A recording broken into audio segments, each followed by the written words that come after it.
spear can neutralize special enemy effects.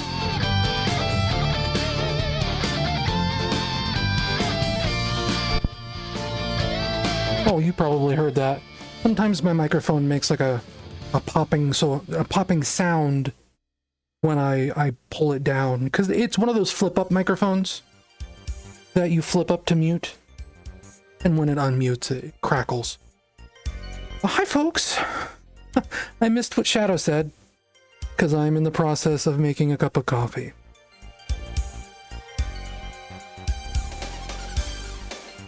In truth, I mean, I tweeted, I blue skied, I'm not going to call it that other thing, yesterday, that I wanted to start early today. And my plan was to start, like, we'll say like 10 a.m. was the number I had in my head. But other things came up that we're not going to talk about, because they're personal. And let's leave it at that. It's nothing bad, let's say.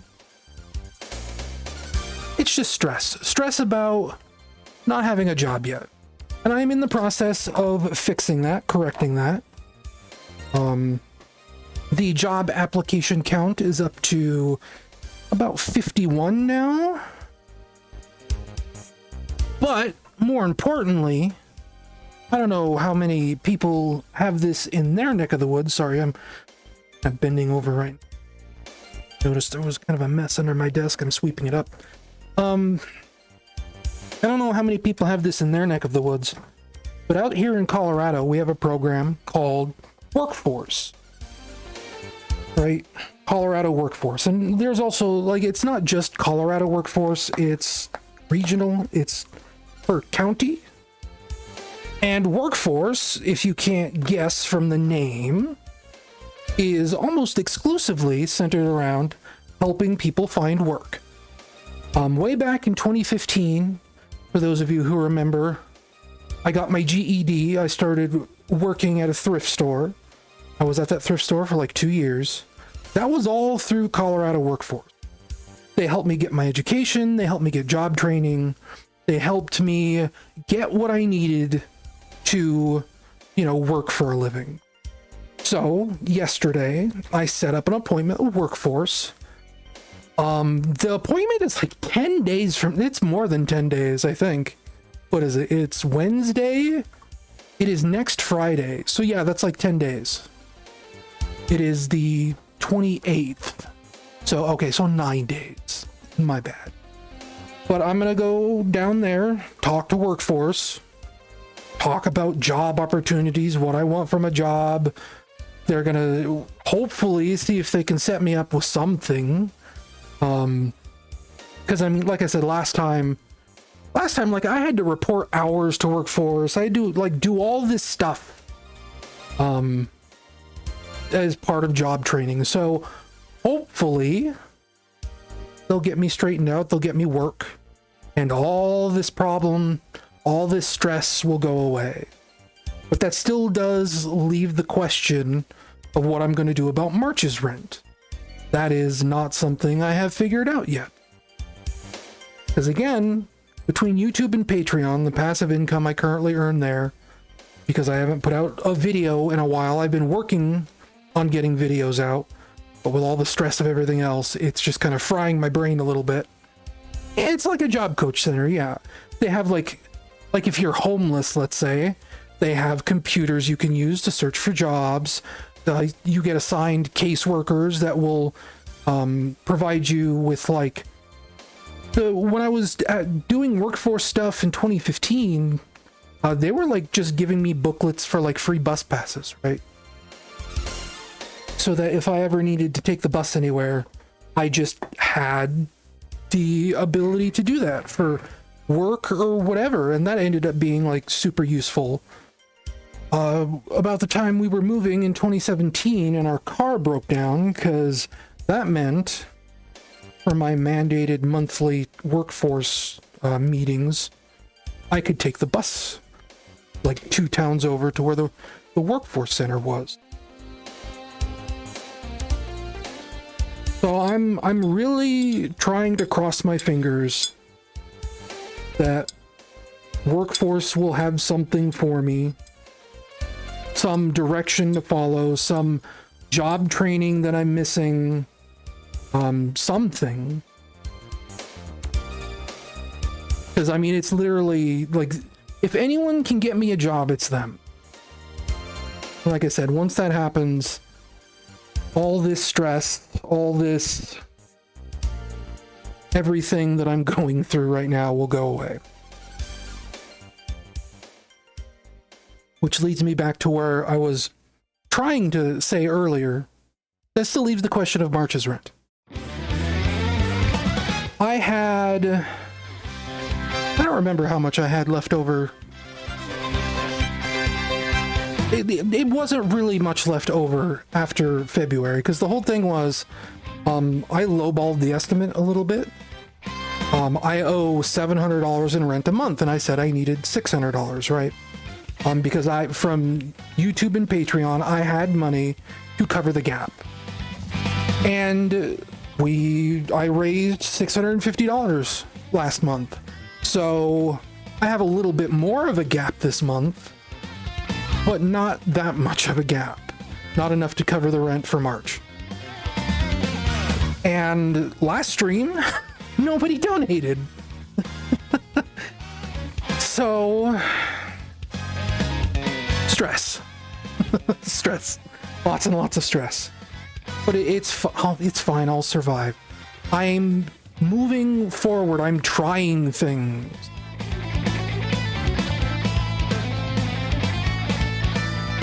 And that's all I'll say about that, because I feel like if I keep talking about this, I'm going to get into topics that don't need to be said on air. Ooh, that's hot coffee. That kind of scalded my tongue a little bit. Other things, let's see, other things. Hopefully my microphone sounds fine. I didn't realize how bad it was cutting out last stream. Like, it was bad. Here, where's my water? I had water that I was drinking. Oh, and some of you might be on ad break anyway, so you're not really hearing this. But I didn't realize how bad the audio was cutting out last stream. I mentioned I was trying to tweak my settings to try and make me more audible. As it turns out, I made me less audible. The audio gate settings are weird. I thought I tweaked the knob so that the gate was open more often. Apparently, I tweaked it in the opposite direction, where it was closing more often. So it was getting really confused. It was cutting me off. It sounded like garbage. I tried to look up a guide on how to fix that. And I don't know, hopefully it's better now. I feel like it's the start of the stream, I'm being energetic, or trying to be energetic. But once I settle into a rhythm, maybe it'll start cutting me off again.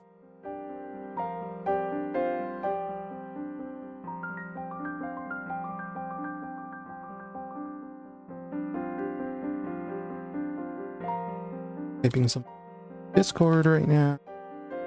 Because there was one Discord channel I did not know why I was streaming. Okay.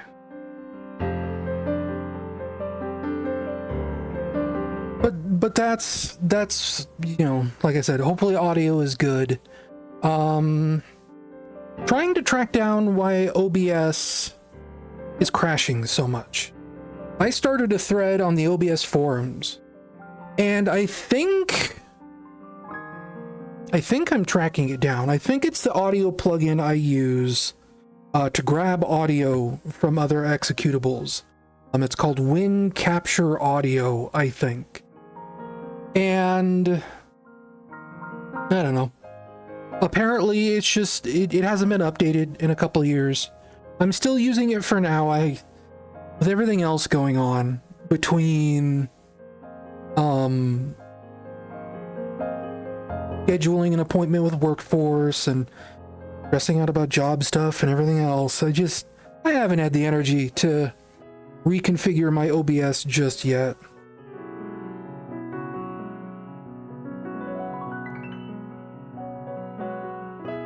And then what else? What else? Something like as part of that, the OBS thread put forth, because I've been complaining that when OBS crashes lately, it kind of freezes my entire computer system, right? It's not that it crashes, it's not that it stays frozen forever. It's like whatever causes OBS to crash, or just whatever happens when OBS crashes, it's like something maxes out my CPU and the whole computer becomes unusable. Or, I mean, sometimes it recovers within a couple minutes, sometimes it never recovers. And the OBS forums are saying that it might be a hardware problem, except that generally speaking, I don't really see any other hardware problems on my system. I mean, I have little hardware problems. My capture card sometimes says it's capturing HDCP content when it's not. That is a problem. But it's a small problem. It doesn't affect anything. And like, that's it, right? It's nothing else. That's like the only real hardware problem I can think of. And this is a problem that cropped up, like I said, like maybe 2 or 3 weeks ago, it started happening. Computer was completely fine before then. So I don't know what's going on. I don't know what the problem is. Whoa, that's loud. That is really loud, at least for me. I don't know about you guys. Turn that down a little bit. Oh shit, don't click that. Stop. But one of the things I was looking into, I've been having like a weird thing with my computer, my CPU fan. I guess that is the other hardware problem, where I will turn my computer on, and after say 5 or 10 minutes, all of a sudden, like, I'll hear the fan surge to max out of nowhere. So it got me digging around in my system and trying to figure out what's going on.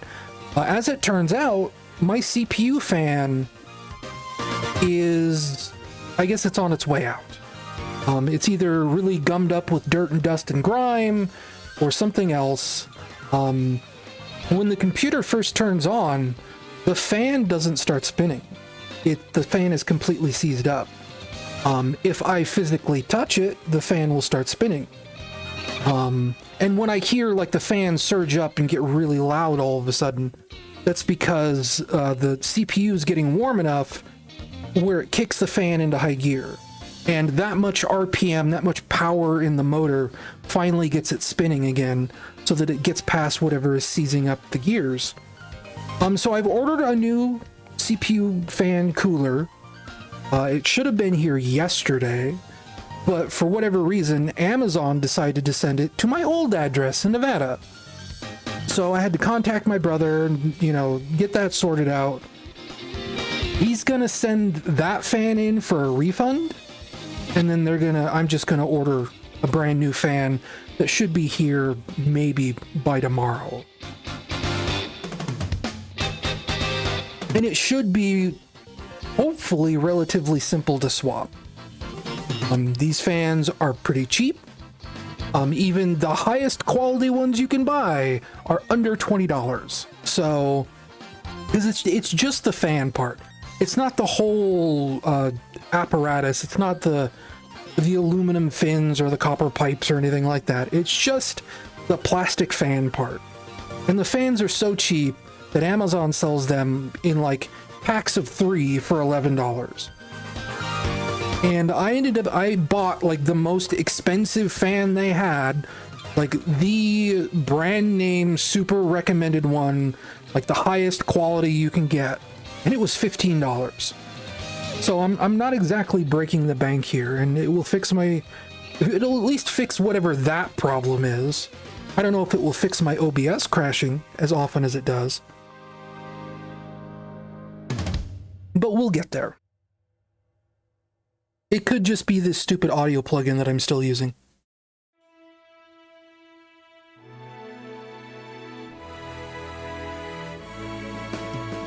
That's the news since last week, we'll say.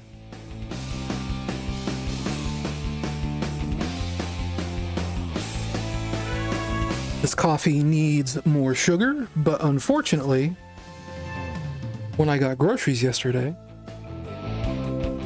I did not get sugar. Well, I am basically out of sugar for my coffee. What else has been going on? Oh, on the job front, to go back to that a little bit, I had a job interview on Saturday. Interview, let's say. We'll put air quotes around that. Some of the jobs I've been applying for is like data entry remote work, because that would be easy to do. I'm good with computers. I know how to type very well. And currently I am limited by how far I can walk. So remote work, data entry is good. It's easy. But obviously, if it's easy, then it's hard to get a job, because everybody wants to do it, right? And it also means that there are a lot of scams out there. And you can probably tell where this is going. I applied for what claimed to be a travel agency called Lovebound Destinations. And, you know, I have been advised it's generally a good idea that when you apply for a place, or before you apply for a place, you try and look up reviews and ratings for the place just in case, so that you know where you're applying to. You know if the work culture is good, you know, whatever, you know if it's a good job to apply to. And this place, you know, is called Lovebound Destinations, so in Glassdoor, I typed in Lovebound Destination. And it gave me a company just called Lovebound, right? And you think, okay, well, you know, it's the same company. It's whatever. Because that's all that came up. And the Glassdoor for this Lovebound company is like, yeah, it's pretty okay working here. I'm just kind of bored because there's not a lot to do. And maybe that's a red flag. I don't know. I don't know. So it gets to be about 24 hours before my interview with this place, this Lovebound Destinations travel agency. And it's kind of bugging me, you know, this discrepancy between a company just called Lovebound and the place I'm applying for called Lovebound Destinations. So I look them up again, and this time I ignore the Glassdoor and I keep scrolling on Google, and eventually it comes up in a Reddit thread, or a Reddit board rather, called Job Scams. And I don't remember right now if it was specifically, the thread wasn't about Lovebound Destination. It was about somewhere else. But it was about MLMs, multi-level marketing scams, pyramid schemes, in other words. And it was basically, you know, be on the lookout, here's some warning signs. I just got tricked by one, don't let it happen to you. And one of the replies in there did mention Lovebound Destinations. But I figured, what the hell? You know, this was Friday, my interview was on Saturday. I figured, whatever, you know, I'll see it through. You never know. And I joined a Zoom call with 200 to 300 other people with what was supposed to be the co-founder of what immediately stopped being Lovebound Destinations. He introduced himself as the co-founder of a travel agency called Team BWJ. You can go look up their website if you want to right now. They do have a completely valid-looking website. And the thing that stood out to me the most after the interview was over, again, I'm going to use air quotes when I say interview, is that this guy introduced himself as the co-founder of this travel agency.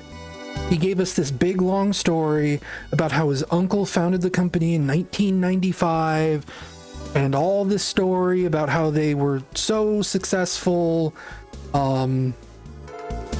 They deal with celebrities, right? They pull in billions of dollars a year. And you go look on their website, the guy giving the interview was Mark. His name was Mark. And again, co-founder, his uncle founded the company. You go look at the Team BWJ website, there is no fucking Mark This will listed give me cred. on that Street cred. entire website. So, red flag number one, and that's a red flag I didn't realize until after the interview was over. And he goes on this big long spiel, and like, I don't want to repeat the whole thing, but long story short, it was a job on commission. His whole thing was that his company does not charge people for booking travel packages. They make all their money in the margins. Whatever is made in the margin of a sale is what goes to you, the employee. And he was saying average of $3,000 per client, right? But then we get through all this thing, and now he's talking about how, like, you get infinite sick days. You can take vacations whenever you want. Some of their highest earning employees make $17 million a year, right? All these crazy promises. We get to the very, very end of this presentation. Takes him like an hour and a half. And he's like, okay, for all this, we need to be licensed and certified by the government travel agency. But there's a whole, transportation and travel board in the government, so he claims. There is, but we'll get to that. And he claims that in order to operate as a travel agency, each employee needs to pay a licensing fee of $500 per year. And he's on the defense. He's like, most of you aren't going to spend $500 a year to work on this job. So I've got a special deal for you. The government is letting us do this month to month. All you have to do is give us $96 a month and you're certified. You can start working for us. His exact words were, you can skip the line. There's no tests, no certification. Basically, he would sign for us, supposedly. And that would be our certification. Exactly, H. Pay us to work for us. And I haven't had much experience in this kind of arena, but I'm not so dumb as to think that's how that's supposed to go. I'm getting a job for them to give me money, not the other way around. So that was when I bailed, and it was very funny hearing him say this.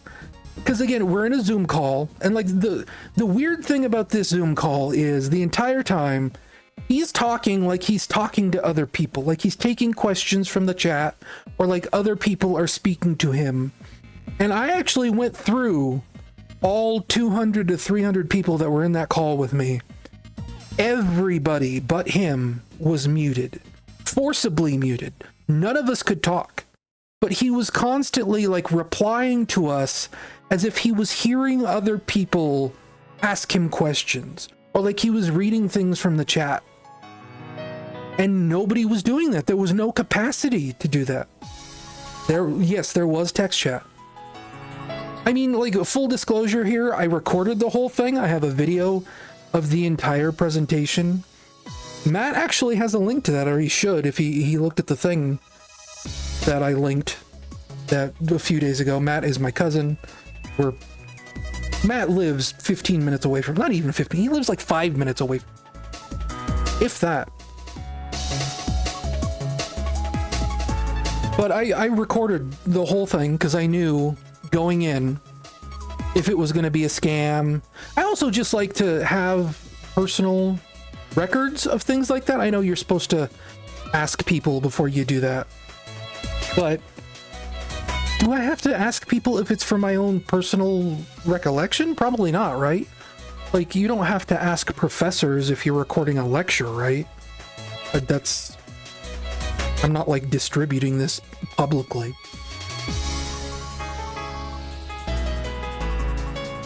But I like to record these things because, you know, I take notes, but sometimes maybe I miss something, right?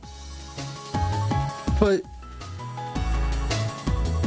if Matt sees the video I'm talking about, you can see there is text chat there.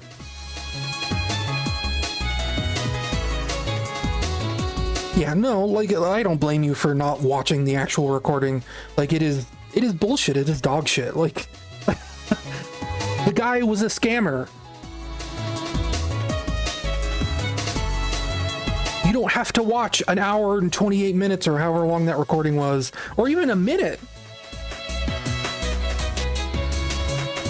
Just know that, like, nobody could talk to him. Not in text, not in voice, nothing.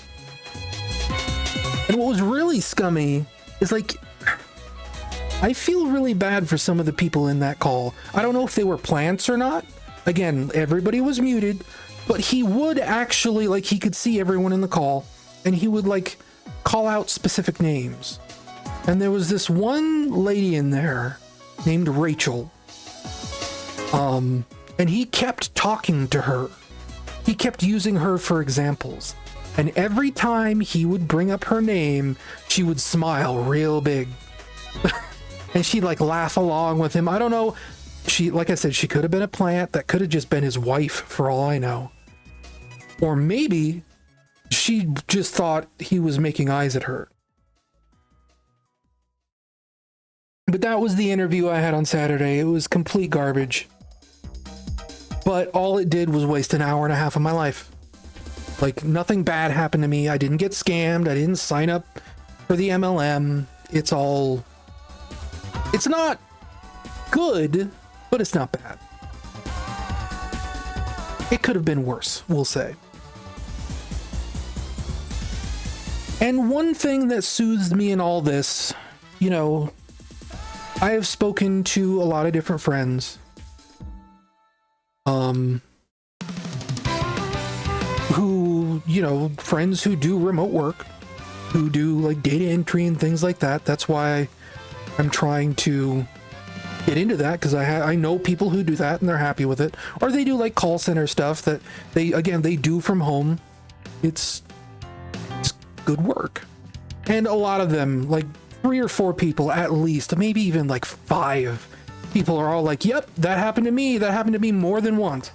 So it's just a hazard out there. It's something to look out for.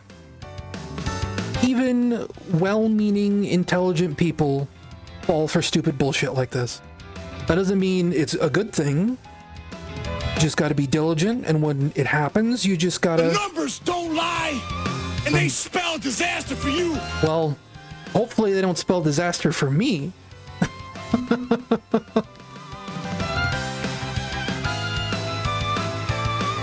But again, I got a workforce appointment on the last day of the month, and if anyone can get me employed, it's gonna be them.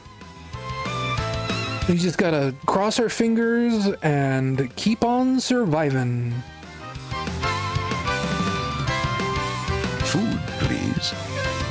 Well, that's the good thing. Like, I hate feeling like I'm taking advantage of anyone, but at the same time, I have food covered right now. I am lucky enough that where I live has a very generous EBT program, which is food stamps. I'm a leech on the government money right now. And it was very easy to apply, and it is providing me with more food money than I can spend right now, because I am used to living, I've said this before in like chat rooms and things like that, I am used to living on $60 every 2 weeks. That's $30 a week. That was for all my food needs while I lived at my brother's. And now I can spend almost $70 a week on food and probably still not run out of money. So no longer am I eating the absolute cheapest food possible. No longer am I sweating every time my grocery bill gets over $65 for that delivery. I actually feel very comfortable in terms of my food needs. And it is completely separate from what my roommate buys for herself. All her food is her own, right? I am not a financial burden in that sense. And that is at least some amount of stress, some weight off my shoulders. But she still needs rent, right? I still gotta get a job. That's life, that's being an adult. So, ooh, there was coffee grains in that. Ooh, yeah. I hit a crunchy. Gross.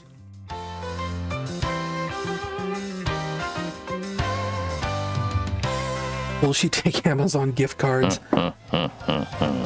This is a present from me to you. Oh, did I ever? No, I didn't. One thing I was trying to add to the soundboard, and I don't think I got around to. I was trying to add the Cool Beans quotes from Hot Rod, and I never got around to it. Yeah, I'm living with his sister. She is also my cousin. We grew up together, me, Matt, and her. I don't want to disparage my own brother, but my own brother has been pretty distant to me for a long time. And that's fine, he's been an adult, he's gone off and he's had his own life. There's more to that I could talk to, but it's fine. He has his own things going on. But Matt and Brenna, probably shouldn't have said her name, but too late now. They are more like the actual brother and sister in my life. We were very close growing up. And that is presumably part of the reason why I got offered this roommate gig. I'm trying to do right by that. Oh, gosh, how long have I been talking? 30 minutes? So the plan was for this stream, I brought this up on Blue Sky. I mean, obviously I have a list of games that I've been thinking about streaming for a very long time. And one of those games I wanted to try streaming was Crash Bandicoot 4. And that was something I had thought about streaming today. Finally getting around to playing Crash 4. I'm looking at it on my PS5 right now. But like I said at the start of the stream, something personal got in the way. And I was not able to start as early as I wanted to. It pushed down all my house chores and everything else. So that I'm not going to be on camera when I play a game because I'm actually super gross and sweaty. Because I had to rush around and do a bunch of stuff around the apartment before I started to stream. So with the job interview on Saturday, again, quote unquote job interview, I had to wake up somewhat early by my time to attend it. For those of you, I mean, obviously, I'm usually a night owl. I like to be up very, very late at night. I like to sleep in. So when I say early, I mean before 10 a.m. is early for me. And I was kind of nervous the night before because, one, it's a job interview. I don't want to screw it up. And two, I knew it was probably a scam, and I didn't know what to expect there. I didn't know if it was going to be weird or dangerous or whatever. I didn't know if I was going to be a target for propaganda or something. I mean, you never know. It was mostly the first one. Mostly nervous about a job interview. Maybe being asked questions and being forced to give answers about whatever. But it meant that I didn't get a lot of sleep that night, and that kind of threw my whole sleep schedule out of whack. And it is currently 3:19 p.m. where I am. And yesterday, I went to bed at 5 p.m., which is in about an hour and 40 minutes.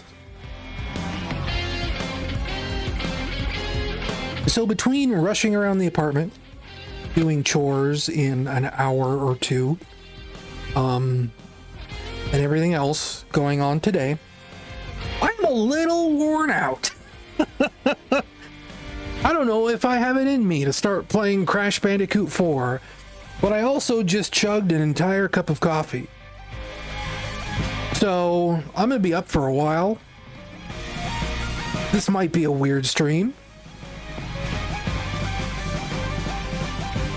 But weird streams are fun, right? They're good. Everybody likes a weird stream.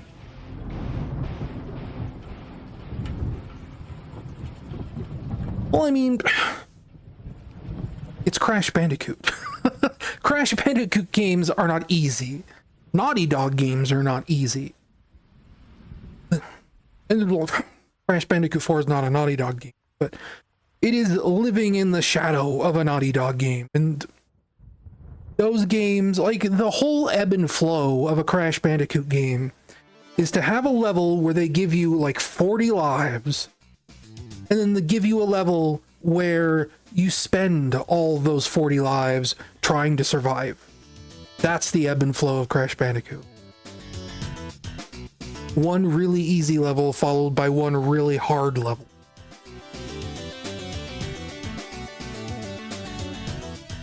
That's true. I think I've even heard, like, the main problem I've heard with Crash Bandicoot 4 is it's just, like, it's not so bad as long as you're just playing it casually. The main issue is that if you try to be a completionist about it, it is apparently a pretty aggressive bastard in that regard, in terms of, like, just hiding collectibles in the most obscure, difficult places to find them.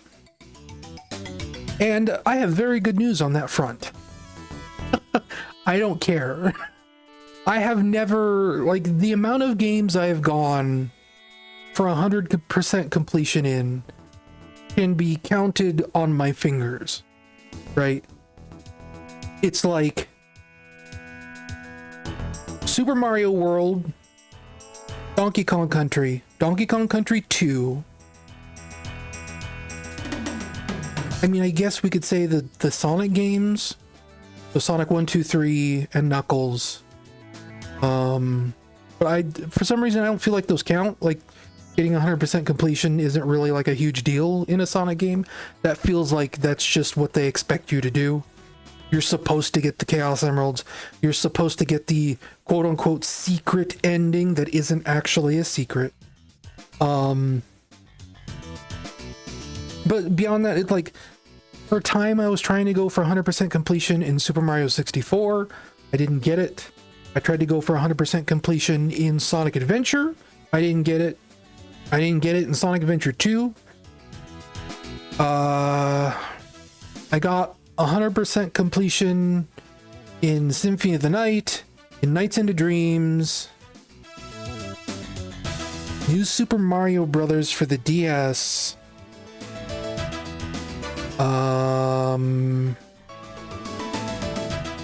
Super Mario 3D Land, Sonic Generations, Sonic R. I think that's it. Like, I think Sonic Generations is the last game I got 100% full clear on. Like, it's like that. I do not go for 100% completion very often. Oh, and Sonic Force, Sonic the Fighters, which we literally did the Supersonic thing, what, stream before last?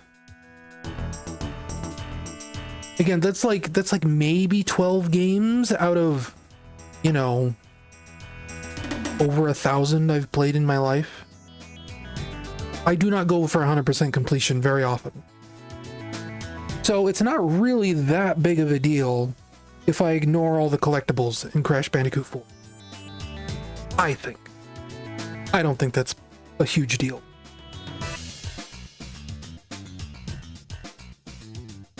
But besides Crash Bandicoot 4, I do not know what I would play instead. I'm especially wary about playing things on the computer right now until I get it set up to where I can replace that bogus plugin that makes everything crash, and or get my new computer fan hooked up. That'll be something that'll happen eventually. So for right now, I kind of just want to stick to console games because I can route through the Elgato if need be. And basically that means we either play an Xbox game, a Switch game, or a PlayStation game. By Xbox, I mean Xbox 360, not even a newer console. I wouldn't mind playing some Switch games, to be perfectly honest, but at the same time, I don't know where my cable is for my game control. Because I play on the Switch with a PlayStation controller wired, because I have an adapter for that. I am making room right now. Look on my Switch to see what we could play. That would be low energy for an easy stream. But I'm just kind of locked in for Crash Bandicoot, if I'm being honest. I don't know if you can hear my Switch. I have it in my hand. Got Tears of the Kingdom I never finished. The Mummy Demastered, Rayman Legends, Spelunky, Downwell. Never played Bastion. I own that.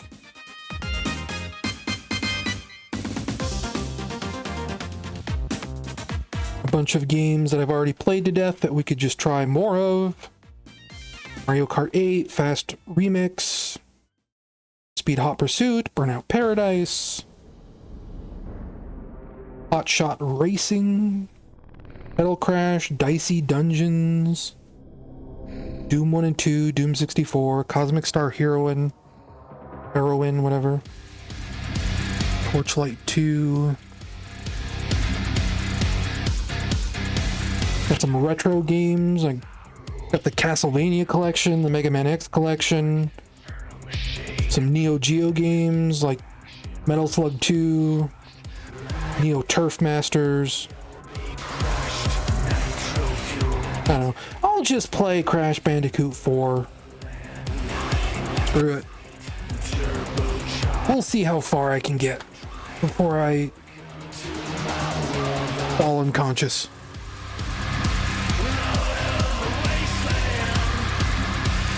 We'll see how far this coffee carries me. And I definitely can't have a second cup of coffee because I am out of sugar.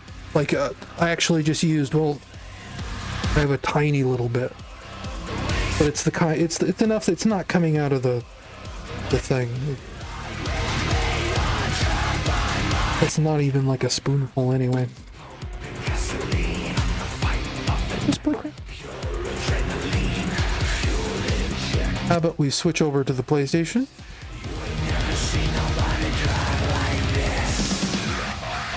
Bring the music down. I will tell Twitch that I am playing Crash 4. It is about time. What is with people saying crash out lately? I feel like I've been hearing a lot of people say that specific phrase a lot in the last week.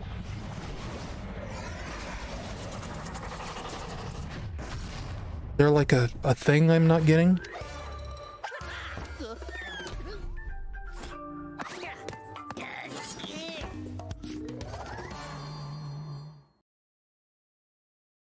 Oh, I was like, why is that off center?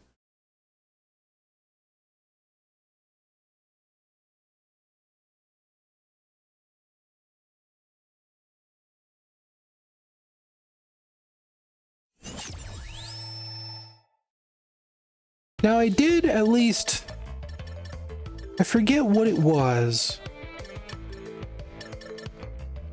I think there was something a few weeks ago I needed to check in this for an upcoming video I'm trying to produce. So I did, like, I've played the first level of this, but then I deleted that save. I don't even know why I told you that.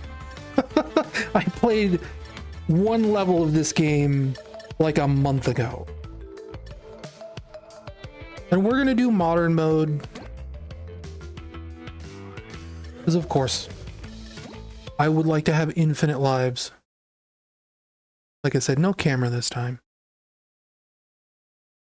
It's also surprisingly warm in my room right now. Crash Bandicoot. Crack a window. At last, I, the great Neocortex, have you right where I want you. And now, the final blow.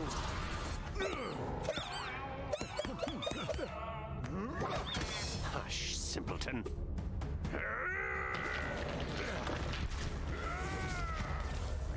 Face it, Entropy. It's going to fail. Again. At least Uka Uka and I attempt to free us from this prison. I won't sit idly by and listen to your inane ramblings for another decade. You chew.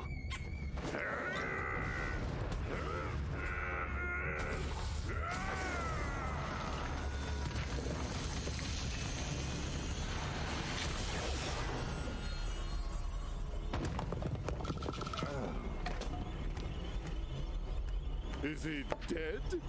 Leave him. He's served his purpose.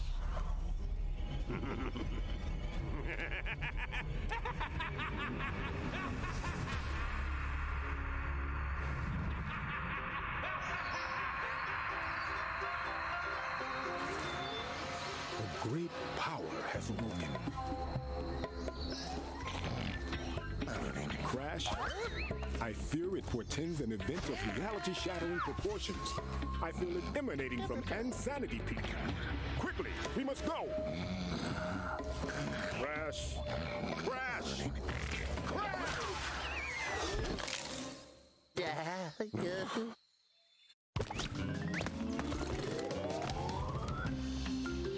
Okay, I had to mute my mic for a minute. You know how people will sometimes mention, like, certain kind of foods will make their teeth feel dirty? Coffee does that to me. So actually, I jumped up and I brushed my teeth real quick. Look at this Crash, or this Spyro the Dragon floaty. That's pretty cool.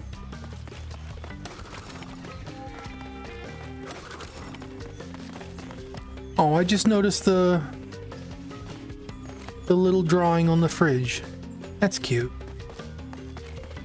See, soda doesn't do that with my teeth. It's like certain kinds of candy will do it, and coffee will do it.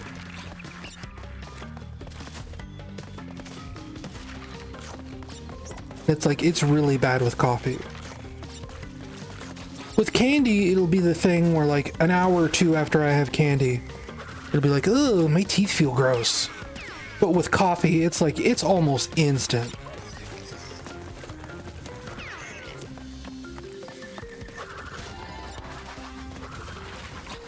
Gross.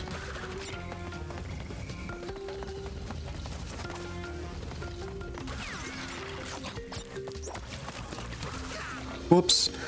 I thought I could squeeze by. I have played some Crash Bandicoot in my day. And like the thing, like to keep in mind, I actually used to like really hate Crash Bandicoot. I was really against that first game.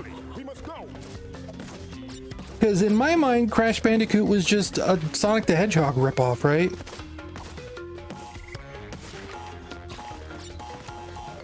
So for many, many years, I was like, oh, Crash Bandicoot, like that guy's a loser. Like, who gives a shit about Crash Bandicoot games?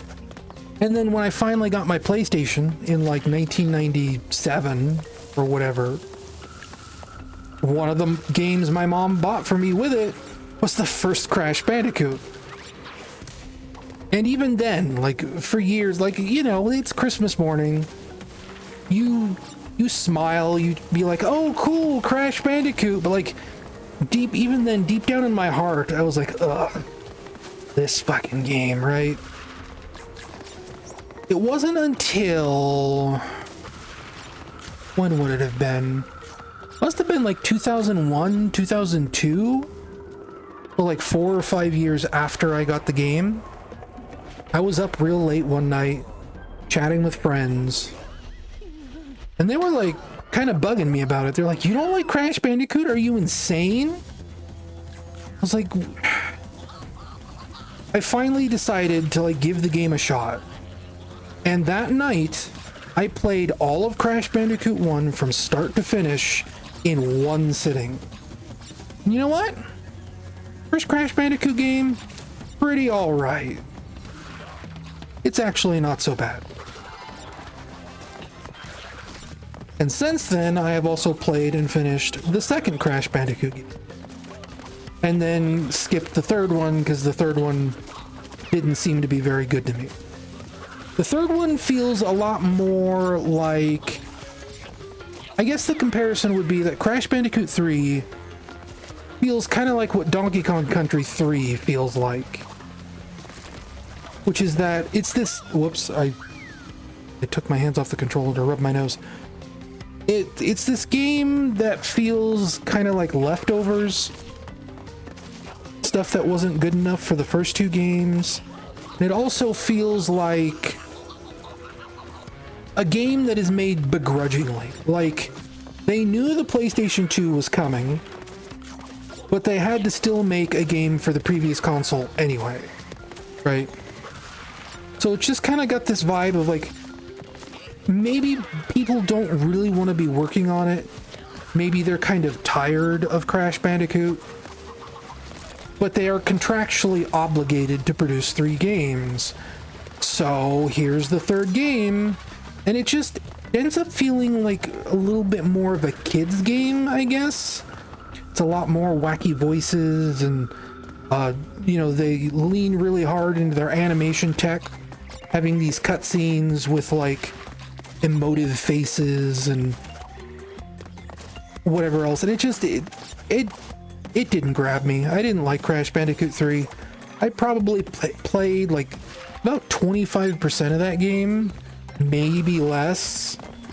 I just wasn't super into it, so I stopped playing it. I didn't care. And then a few years ago, I tried to boot up one of the PS2 Crash Bandicoots when Traveler's Tales took over, and oh boy, Crash Bandicoot, the original Crash Bandicoot 4, Wrath of Cortex or whatever, like that very first PS2 Crash Bandicoot game, not a good game. Really not a good game. Why didn't that work? Why didn't he get up onto the platform like he should?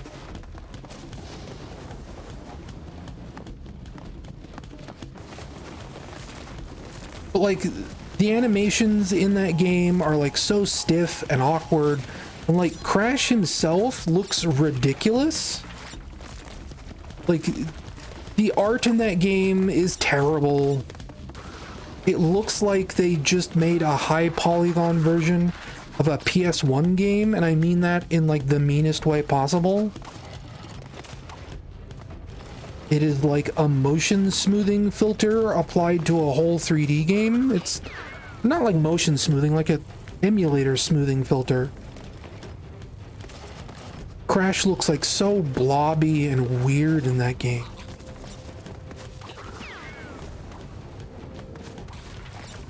Like, I remember the loading times being really long too. You could really tell like Naughty Dog was not working on those games anymore. It was bad. I missed one box. Oh wait, no, I got it.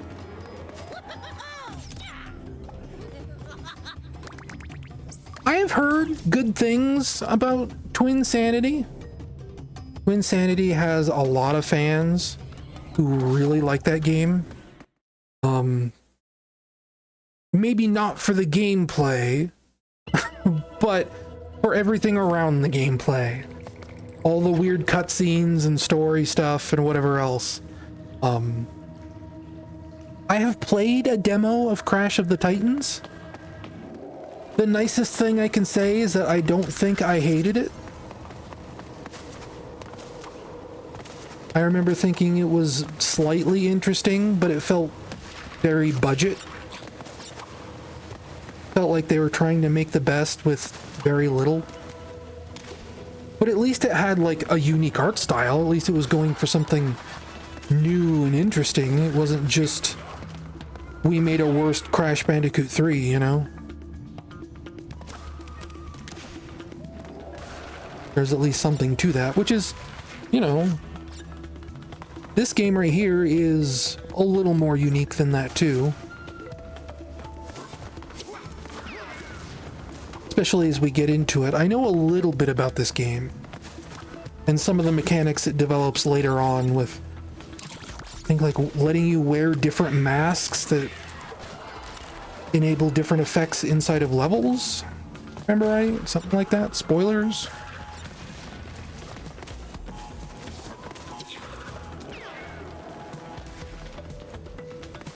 In fact, for all I know, we could be working up to getting that first mask here at the end of this level. Because that checkpoint right there is about as far as I played last time.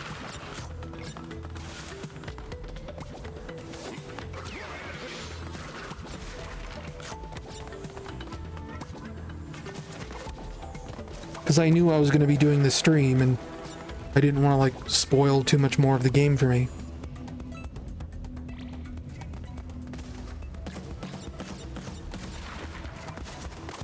Unlike, say, recently... Oh wait, that's right. Do this. Crash Bandicoot got a lot of weird abilities in those later games.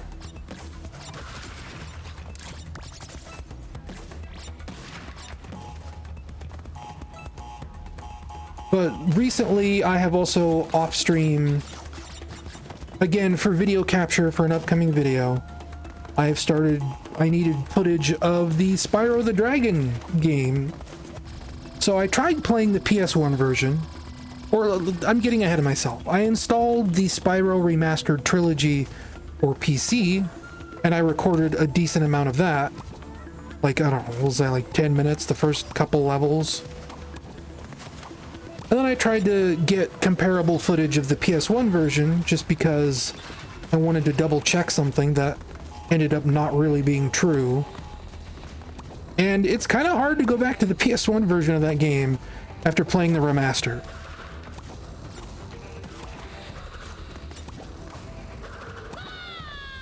Because the remaster is, you know, it's 60 frames per second. It looks very nice. And like the original Spyro the Dragon on PS1 is like, I think it's like sub 30 frames per second.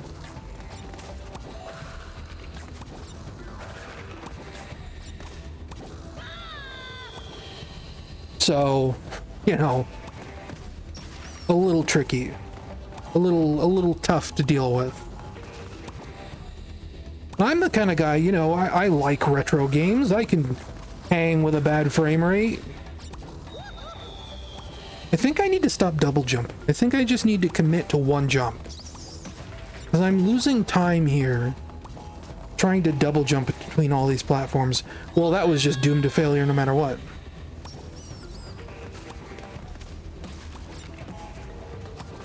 I think this game also eases the requirement. I don't think you have to do these levels.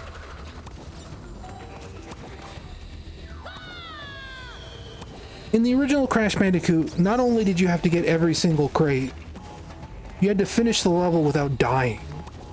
And I think it's just crates this time. But you know what?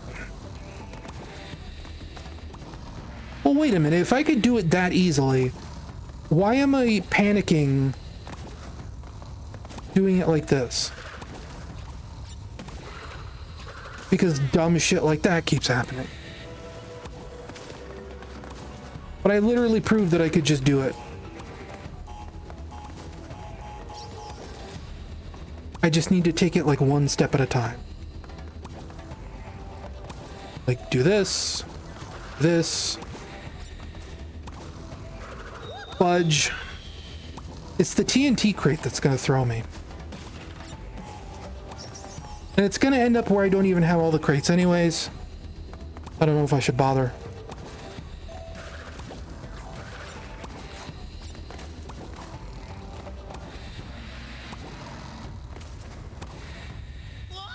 Well, that was just me misjudging the distance.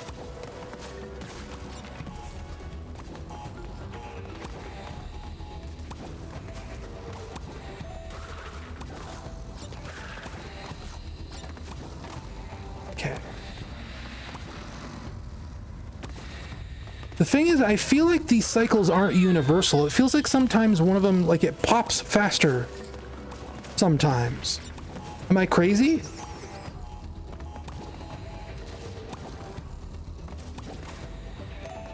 Like, when I get all the way over here, it feels like the last cycle. Yeah. That cycle, the moment I touch this platform, it's like the cycle changes. There's like one cycle that is shorter than the others.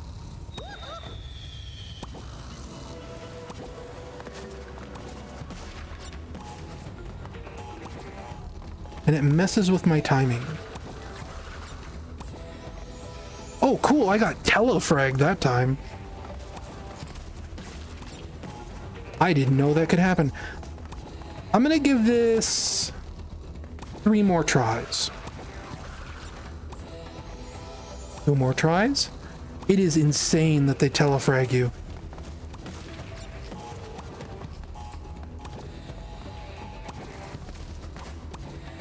Just pop me out of the platform.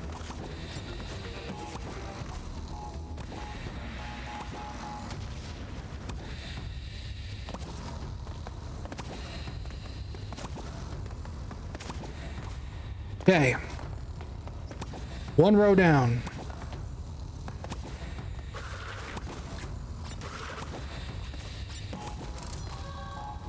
Did it.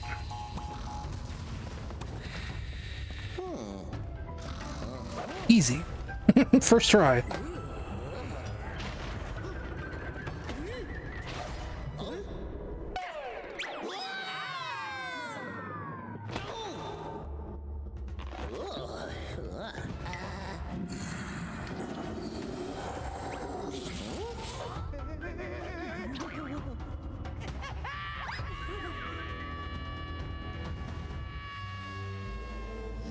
It's kind of a cool design.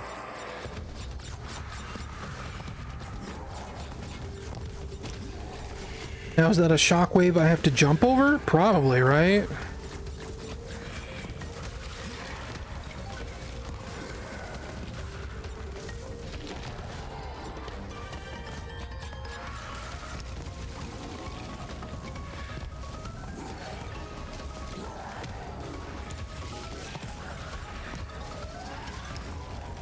I like the way the shadows crawl.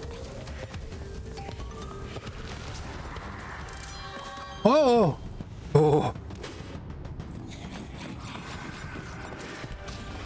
But like as he approaches, you can see like the shadows under these glow bars or whatever, like... One more.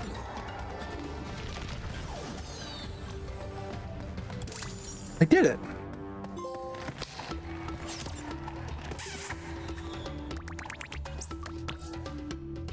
It was all crates. It was all worth it.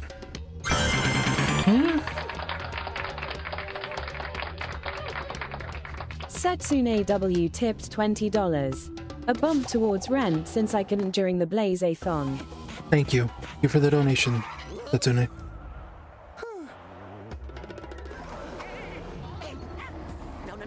Why did he smile?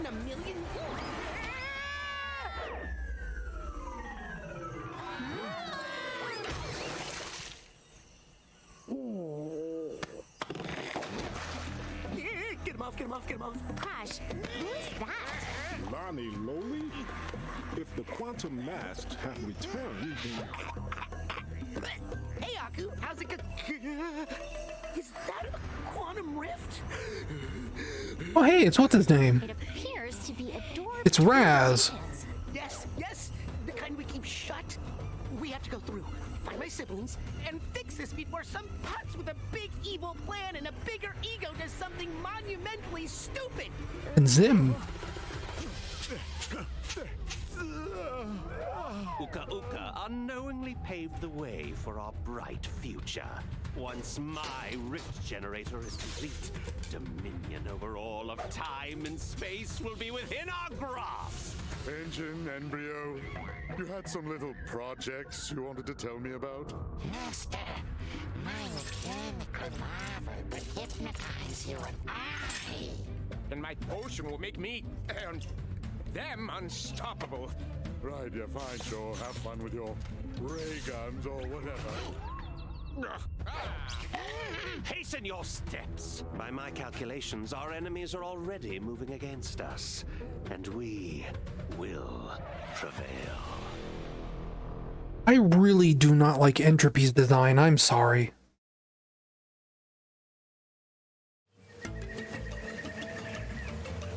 He looks ridiculous. Welcome to the dimensional map. Here you can select levels to play, switch between Crash and Coco, change skins, replay levels to take on time trial.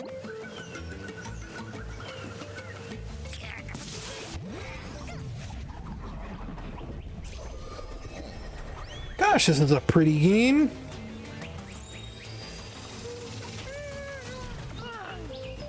Tell me about it.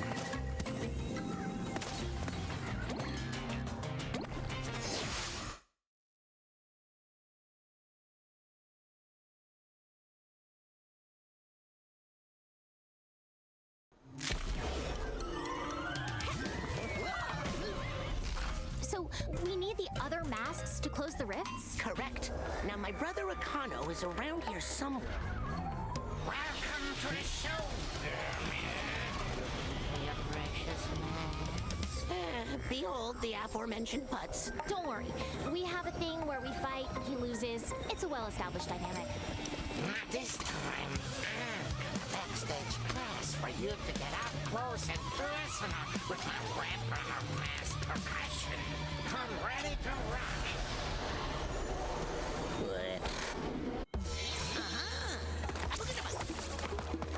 Yeah, this is what I remember.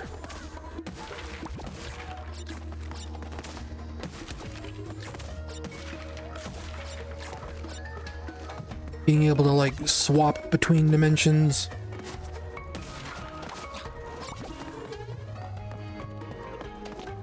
Which I don't know if I like this mechanic. Having to go back and redo everything twice. Of course, I went on a big thing early on.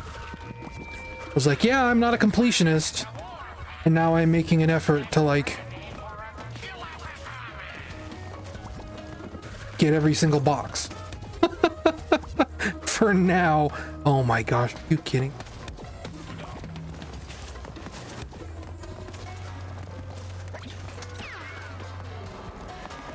It's kind of weird that they let you hit enemies like that. Like, that crab wasn't doing nothing to me.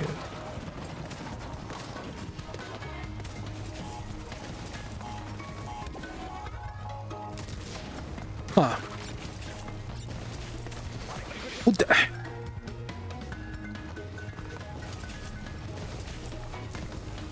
Having it jump twice just feels like it only exists for that.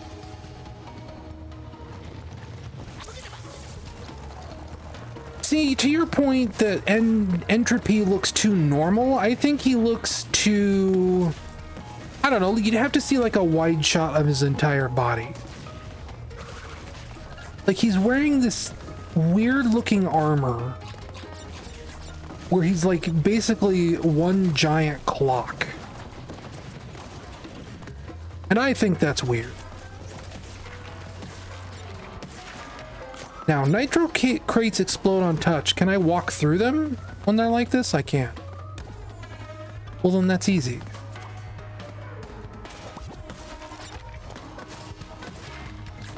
That just means I phase it out of reality. Ah, shit. Okay, let's actually... That's pretty okay. Oh.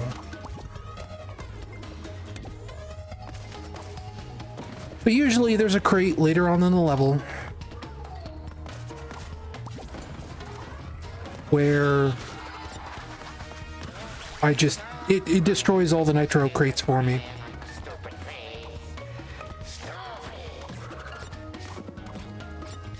And I can already tell I messed up, because there's a crate way up there that I cannot get to now.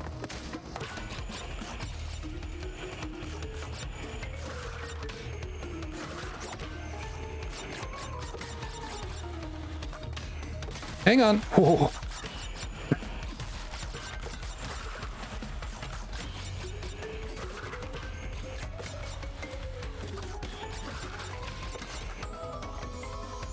I didn't think... Or I thought when I landed on the rail, it would do something else. How do I... Okay, no, there's a... I see what they want me to do. Yes. And in theory, that counts. I now have every crate again. No big deal. NBD.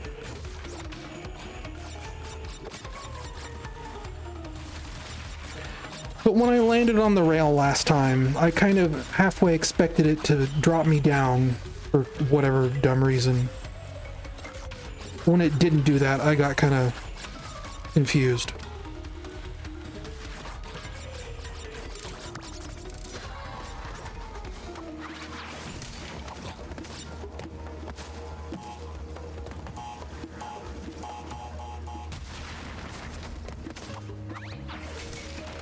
Wait a minute. You guys keep doing this. As established, they hide crates in really mean places.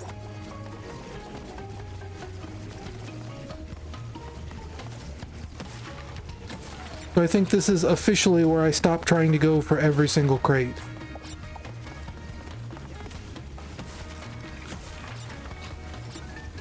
Because I don't know if you have the patience to watch me grind this out, and I don't know if I have the patience.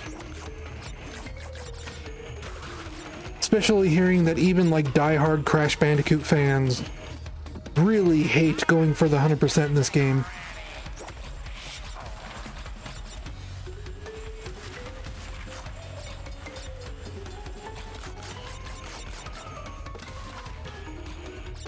I will still try and go for every crate within reason. I'm not gonna be like a lazy weirdo about it.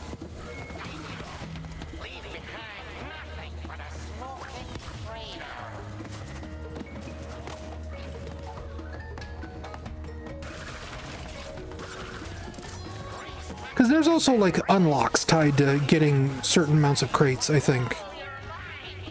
I think that's what they were showing me in the first two levels. Like, if you do everything in this level, we'll give you a costume, but there's probably also, like, if you get, like, 50% of the crates in the game, we'll give you a costume.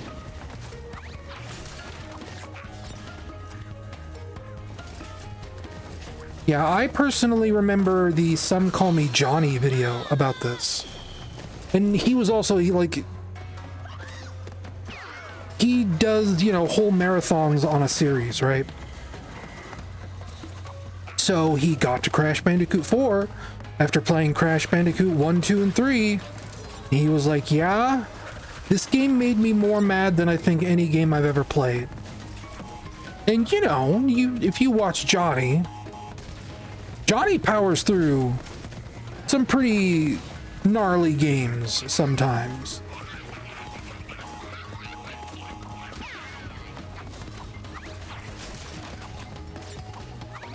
I don't know if he's quite like Kid Icarus, but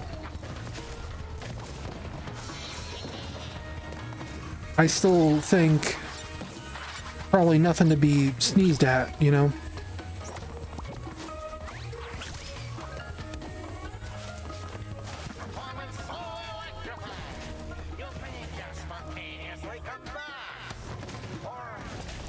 I seem to remember he even like showed an example of some of the really nasty crates in this game. I think there's like a swamp world later on, which just like absolutely unfair things where like you'll get, the only way to get like the final crate in a level is to go all the way to the end of the level where the portal is to make you leave, hit a switch, and then go all the way back to the beginning of the level for one crate.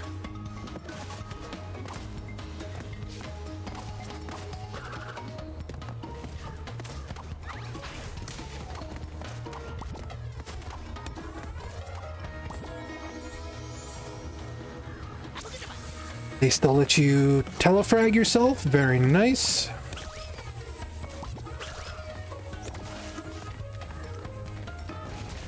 I was hoping with giving me the ability to switch back and forth. Because if I do it on a crate, like I don't telefrag from a crate, the crate just pops. But I guess they aren't that generous with solid platform.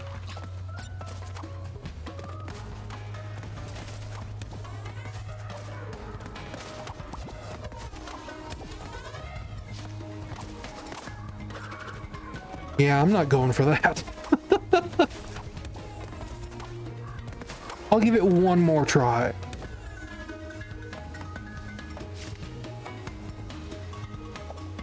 Would it be better to try it from over here?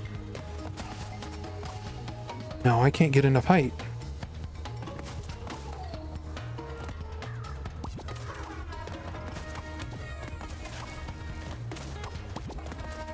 Yeah, I'm not entirely sure how I'm supposed to get that. Like that. Hang on. Oh, shit.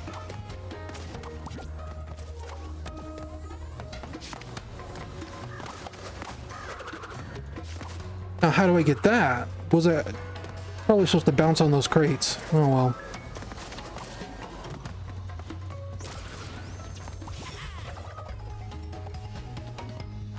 My bad.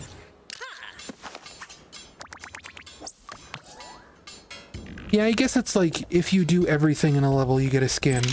Perfect. Yeah, not bad. Recently, I've actually updated the Frank West thing a little bit. The animation where the circle comes in is a little bit smoother now.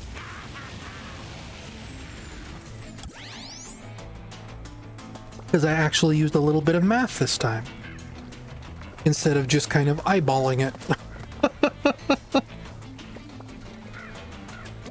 And it actually ended up being to the point where the animation was a little too smooth, so that it looked slow. So I actually had to remove some frames during the animation so that it looked right.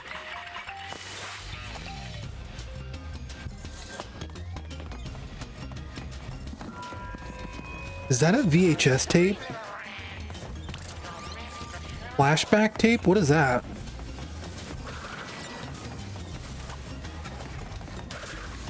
That almost feels like they have retro levels in this game, but I don't think they do. I'm sure they'll tell us after the level's over.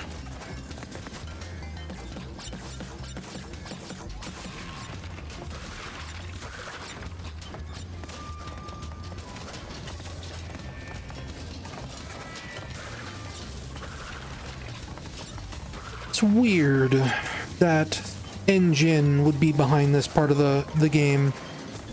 This kind of like deserty environment and like these kind of Mad Max looking enemies. Maybe I'm crazy, but that feels more like, oh, what's the guy's name? The crocodile kangaroo guy with like the flamethrower or whatever. I'm blanking on his name now. Dingodile, thank you.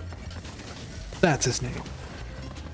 This feels like a place Dingodile would hang out. To me.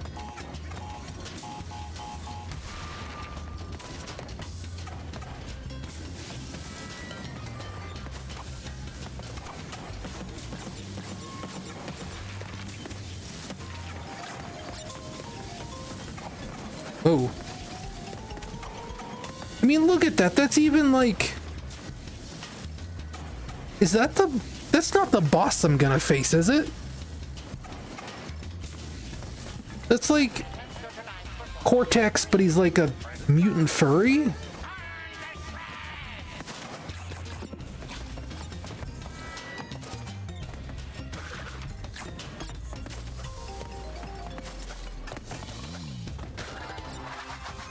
Megamix is the final boss of one of the handheld games. Oh. I never played much of the handheld Crash Bandicoot games.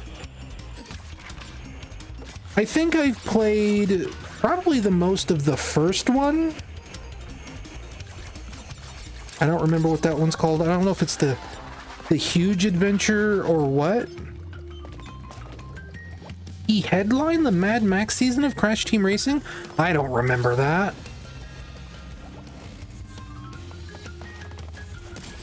I own that game. I missed a lot of boxes. I looked at the chat and I ran into the thing. It doesn't look like it's gonna let me grind backwards either.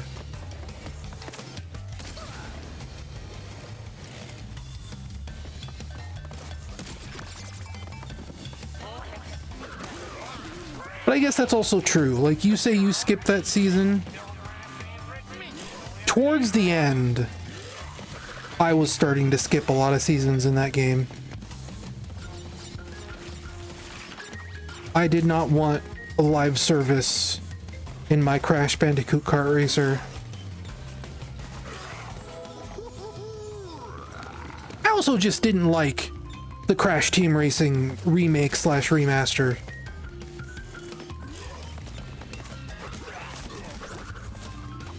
I know it's controversial for me to say that. There are people that really love that game. They're like, it's fine, you know. Because my complaint is that they made it a lot harder than the original game. Like, a lot harder. I can finish the single player of Crash Team Racing on the PS1 just fine. I have no problems with it. The single player in Crash Team Racing Nitro Fueled, the remake, I had to put that into classic mode, as one might imagine. And even then, classic mode felt a little too difficult. But I managed to finish the game on classic mode, there's at least that. And you play that game online, and it's a nightmare.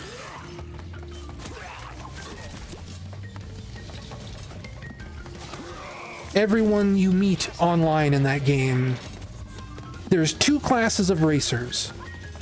Ones who can maintain an infinite boost, and those who can't.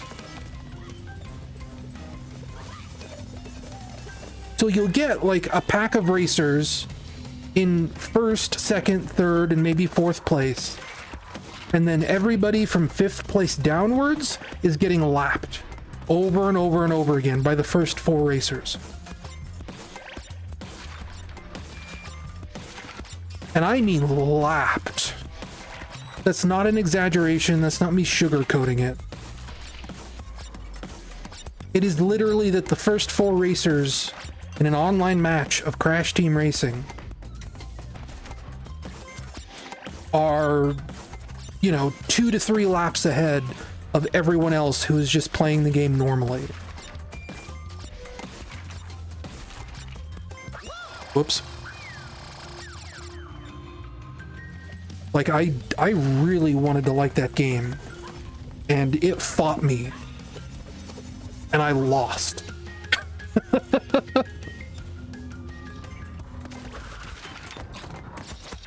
I can't help but think that this is going to be another one of those things where they're going to want me to play this entire bonus level backwards just to get all of these crates.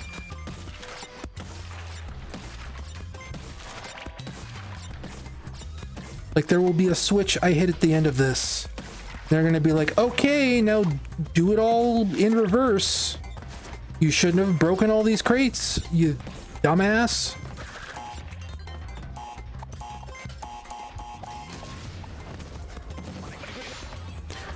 Now, I don't remember if you took damage from that in Crash Bandicoot 1. I'm getting squished like by a box like that.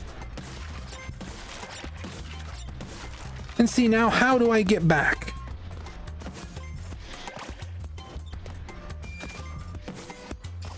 I don't think I get the special hover spin like I do in, what was it, Crash Bandicoot 2, Crash Bandicoot 3, where you can do the spin glide. I'm just gonna finish this normally.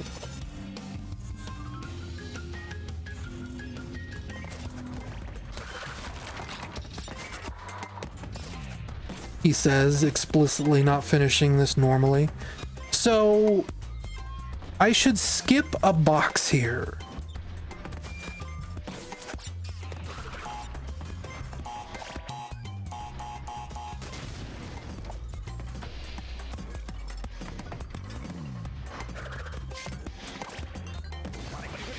Shoot.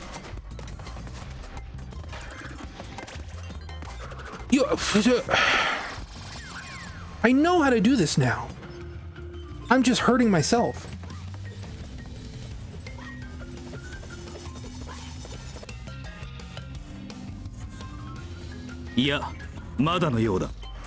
What?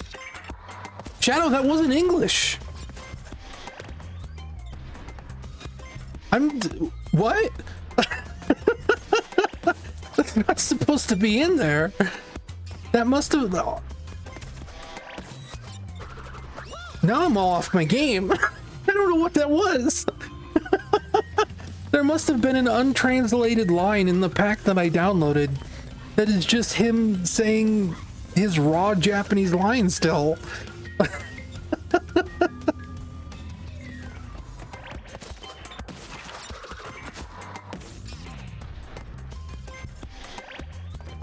Middle one.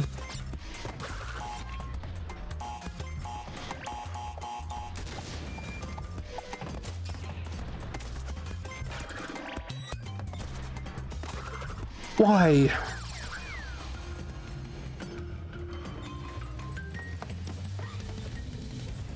I have to double jump. I have to remember to double jump. And I see more weird time bullshit coming up. Or whatever. The reality flipping mask. Kind of already over that puzzle.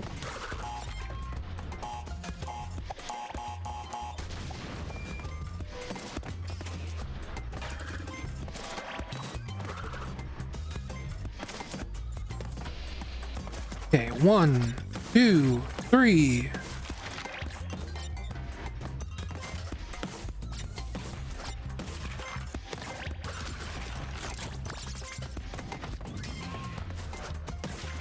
I also don't know why I'm using the analog stick to control these parts. Uh-oh. No, I'm good. Okay. Smash a U, smash a U. Easy. I'm still missing a box. What box am I missing? Let me guess.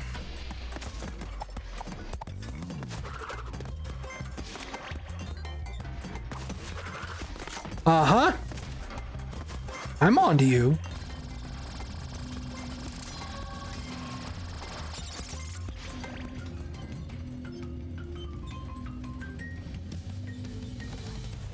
I know what game you're playing with me.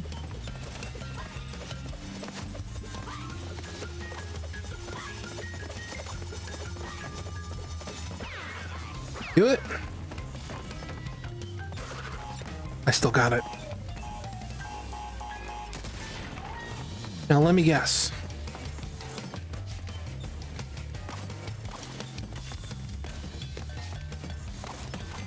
Uh-huh.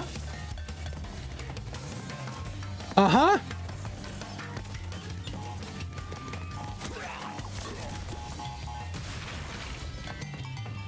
Again, I know what game you're playing.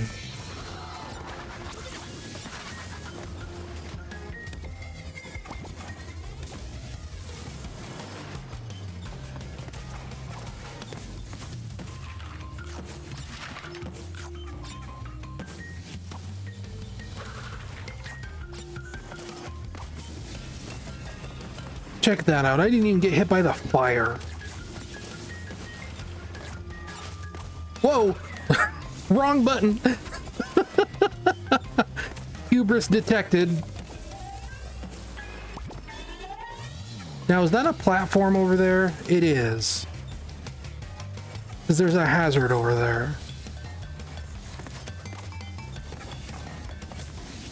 Do I rotate with this? I don't. Yes, I do. I just wasn't for a minute there.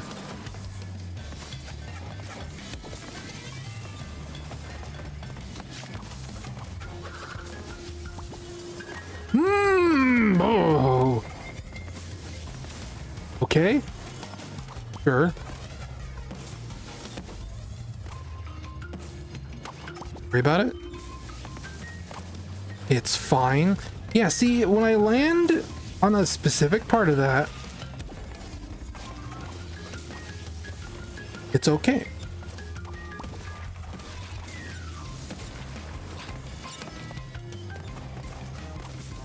Okay. Why? Why? Why am I not beloved?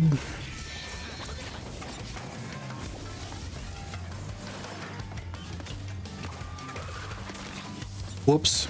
Well, we'll pretend I got the box that is slightly off screen.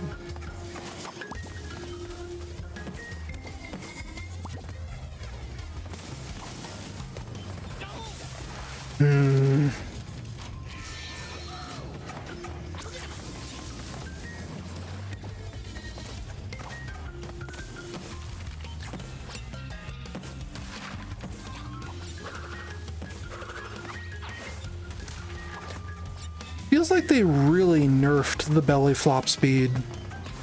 I remember it feeling like you really came down on top of something in Crash 2. Now it's barely even slower than his normal fall speed. Or barely even faster, I guess I should say.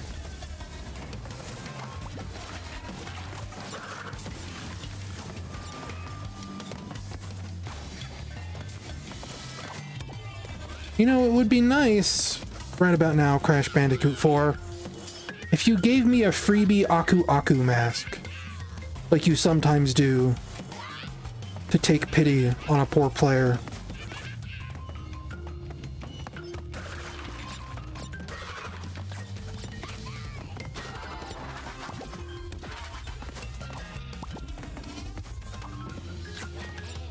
Oh, I saw that.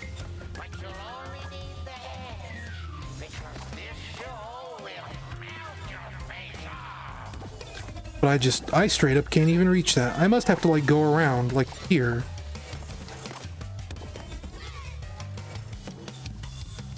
Oh, they're gonna want me to...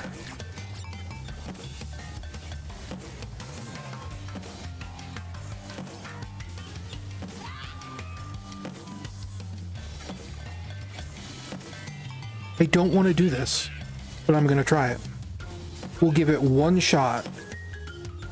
If I can make it through this, because what I'm gonna have to do, I'm gonna have to move to the left, turn off the wall, but then turn it back on to get on the platform.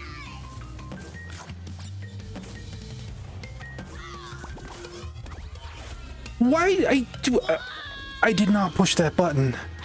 I must have like grazed it.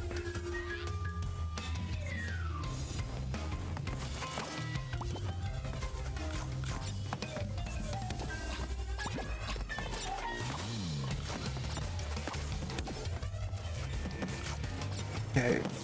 Off. On. Shh. Quiet time. Off. I did the double jump too soon. That's my fault.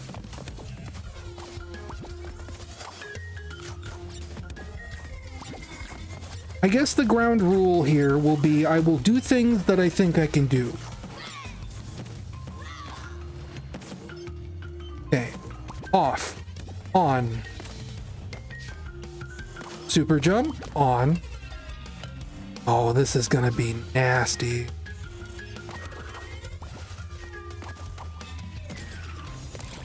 What? What does that say over there? Wumpa? This is a really bad place for me to be. Because I don't know where the platform is below me.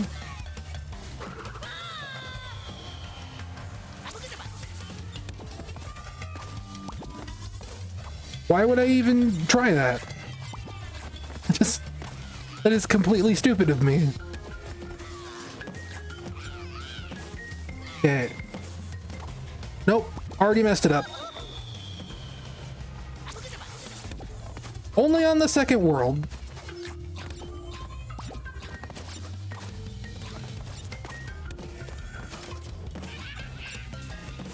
Off. On. Super jump. On.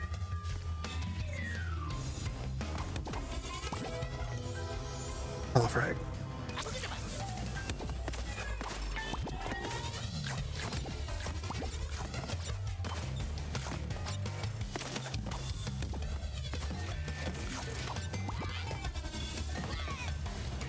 Wait a minute.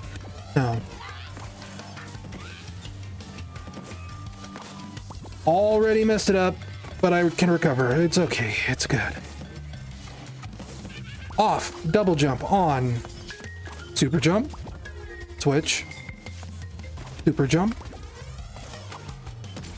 Okay. Now wait a minute. There's an easy way to do this. I just fall down here. I can line up the platforms from there. Not a big deal. And now I can just play the level normally. You know, I never played Mighty Switch Force. I think I own that on 3DS. Well, okay, I have played it. But I haven't played very much of it, is the problem. I think I only ever played like 1 or 2 levels.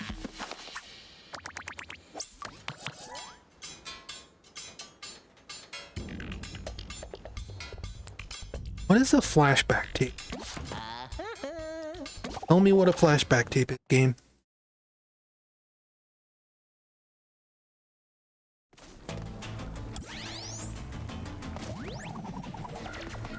Aha. Rewind time back to the 90s. Play flashback tapes to experience Crash and Coco's training in Neo Cortex's test chambers. What does that mean?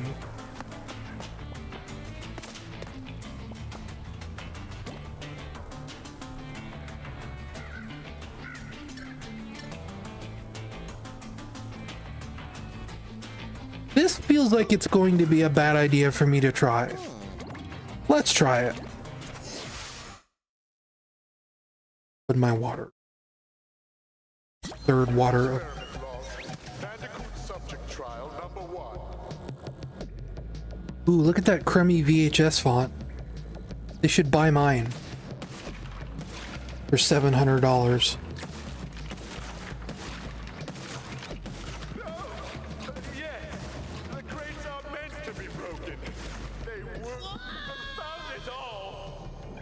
With royalties, yes.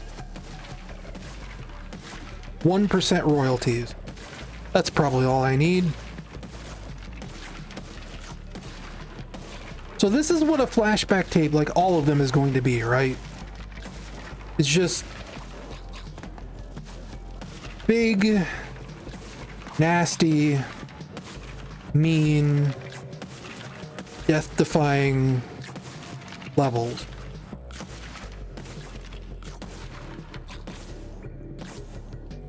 Like a really long bonus stage.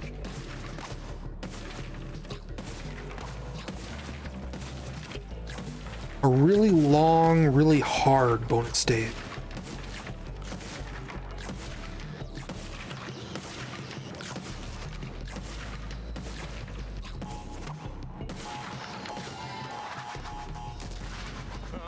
He's still alive? Interesting. Yeah, Crash 2's a pretty good game. Talking earlier about how I used to be really down on Crash Bandicoot because I'm a Sonic fan, and I kind of, for a time, I viewed this whole series as like, oh, it's just a Sonic ripoff. but I changed my mind. And I definitely think Crash 2, out of that trilogy of games, is probably the best one. Crash 1's okay. I like Crash 1 now. Crash Bandicoot is kind of DKC, yeah. I mean, actually, that's literally the comparison I made like an hour ago. Was that Crash Bandicoot 3 was basically like, it's Donkey Kong Country 3.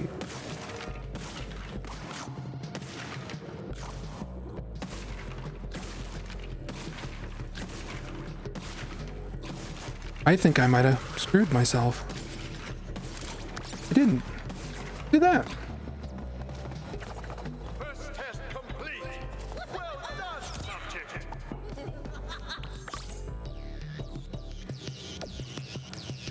Do you actually mean that, Zoom Fondle?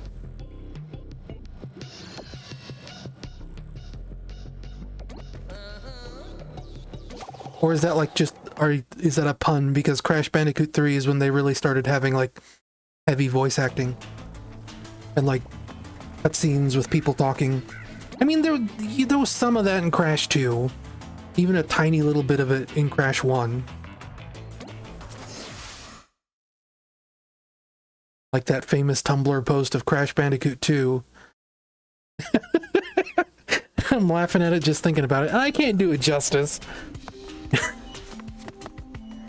Where Crash sees the hologram of Cortex comes down, and Cortex just goes, "Oh," and then he disappears. Does he skip the cutscene? I love that post.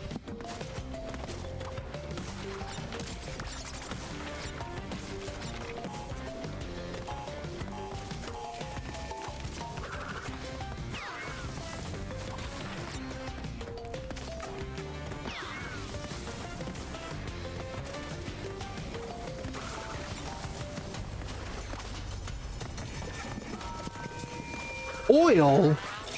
Whoops.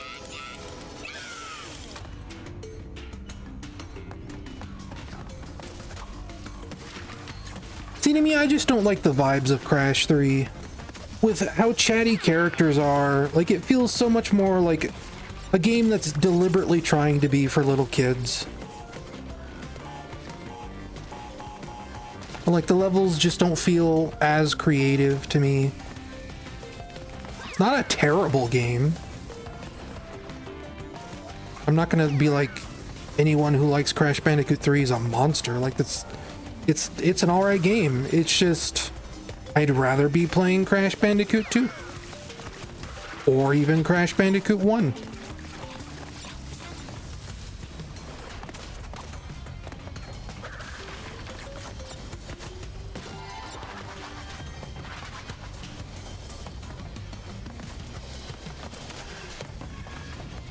Coke.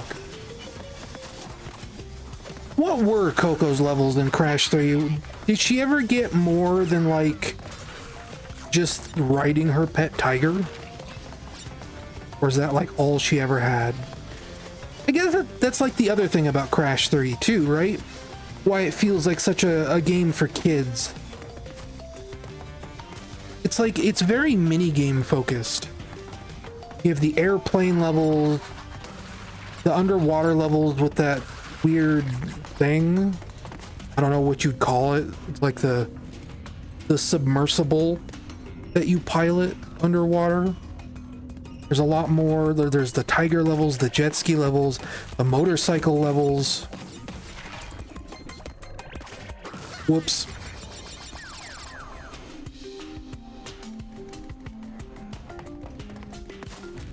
Well, to me, like, the problem is I think everything pops all the time, constantly.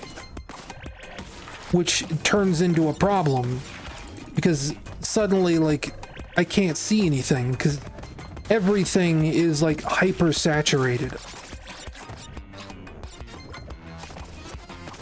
I mentioned earlier, I've also off-stream been replaying the Spyro the Dragon remakes. That's the same problem there. Like, those games are so, like, insanely colorful that it's a little bit too much.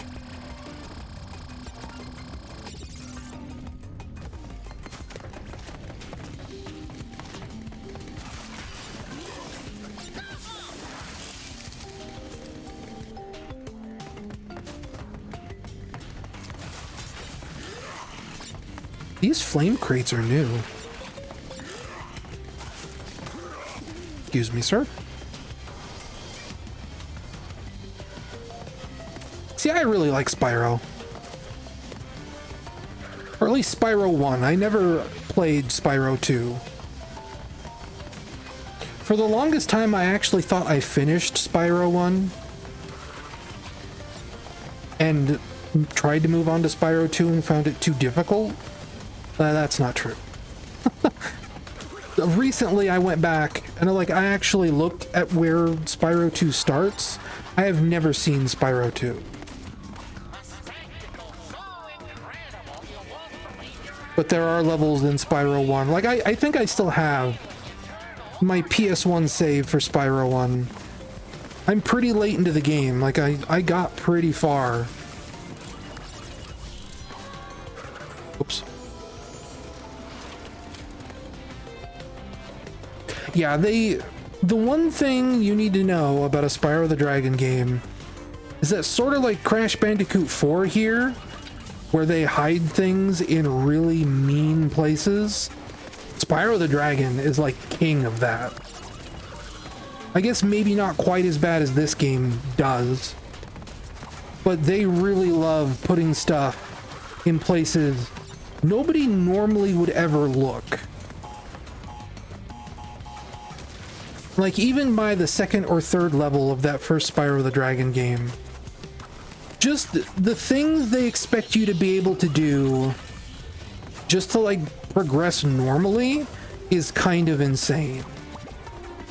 The sort of things that feel like they would be a secret in any other game. And in Spyro, it's just things that, like, they expect you to know normally, right? Like, there's one specific part in, I think, the second or third level of the first world. I mean, it's open, so whatever, like, there is no second level. It's just one of the levels in the first world of Spyro the Dragon. But it's the one that's at night. And it's really small and narrow as the campfires. In order to finish that level, you basically have to know to take a blind jump, effectively. To jump off somewhere it doesn't look like you're meant to be going, and glide to a place it doesn't look like you should be able to get to. I keep telefragging myself. And that's in the first world.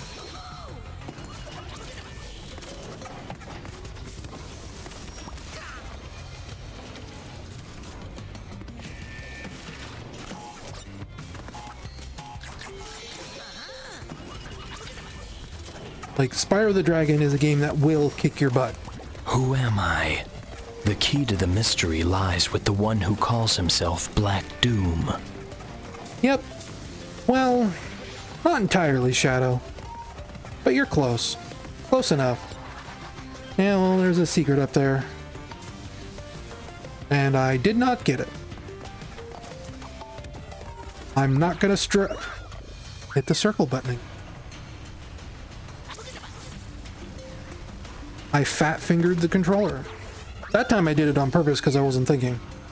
I was thinking about how I made the mistake, and I made the mistake on purpose, not really thinking about how I was somewhere that would kill me.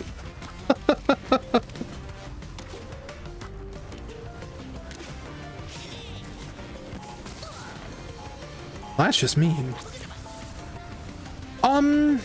There's two modes. There's a classic mode and a modern mode. Classic mode does have lives. I am on modern mode, which only counts your deaths.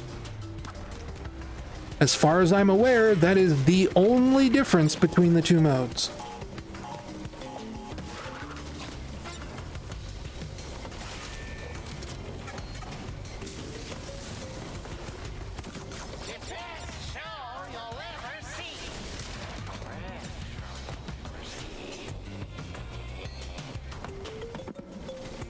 I'm usually against getting rid of lives too, but only in like specific games. In a game like this, I'm thankful for it. Crash Bandicoot's whole gimmick was always, I said this earlier, like the whole gimmick of these games, this franchise, was giving you a level where they gave you like 20 or 30 lives, and then giving you a level where you spent all those lives. This just kind of cuts out the middleman.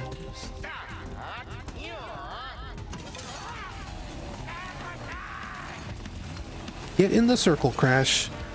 Our Game Boy Advance circle orb. Shoutouts to Crash Bandicoot: The Huge Adventure.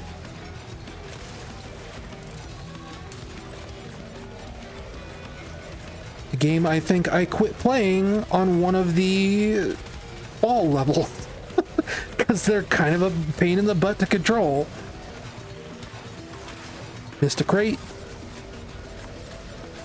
but it's not the first.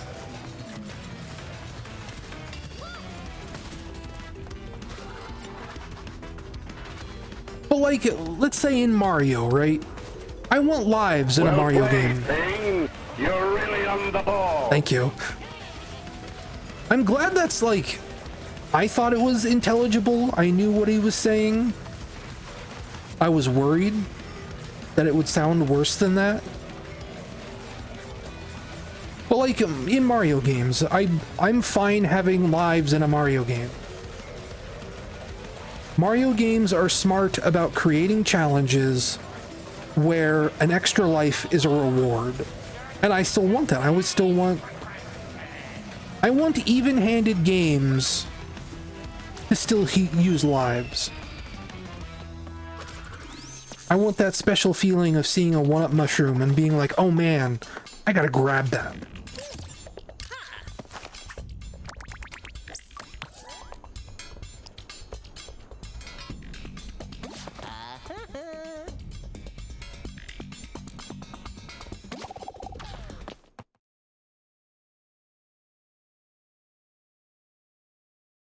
Can you turn the lives on and off in Sonic Generations? I guess I didn't look.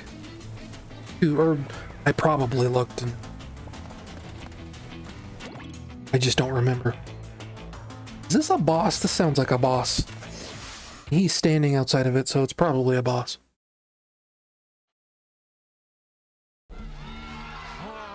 Yeah. I don't know if you were here when we were talking about it, but there are people who are like known as like huge fans of this game that hate this game specifically because getting 100% crates is a nightmare. Like a worse nightmare than any game has ever been in the franchise before. Really? Do I have to knock him forward? Okay. Is this the boss? I thought I had to get up on the stage.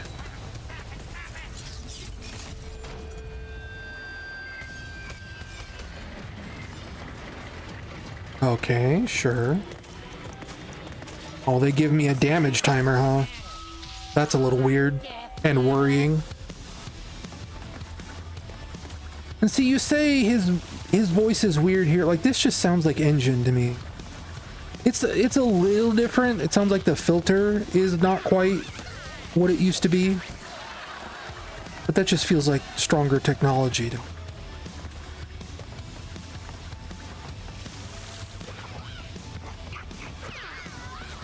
So is this supposed to be like a Guitar Hero riff? Probably, right?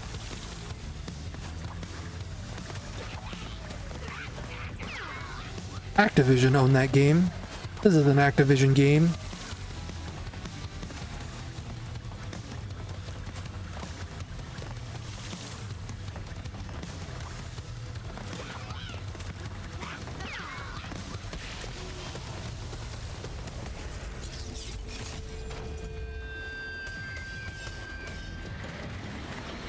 Oh, cool. I get to use the Raz mask on this one.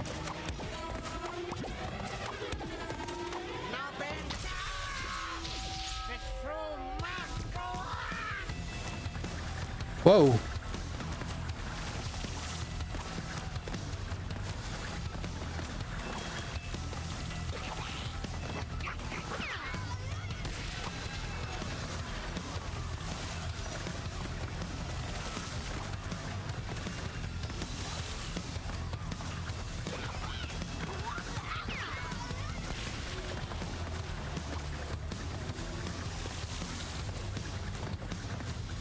Boy, this better be the last hit. Because this is getting to feel like a little bit much. Oh, he has a health bar. So there's one more hit after that.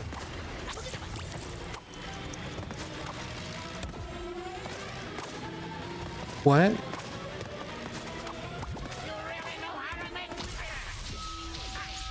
I completely did that wrong, but it does not.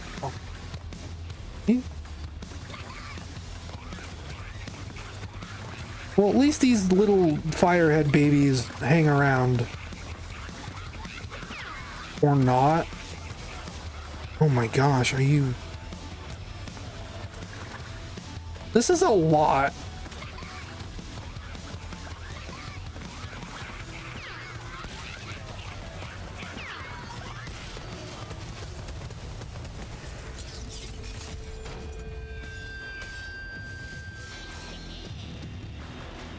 Well, at least the timer doesn't start until I get up there. At least there's that.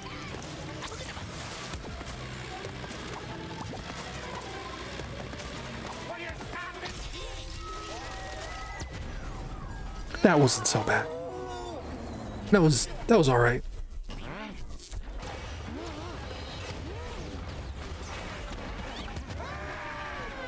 I would even say that's clever.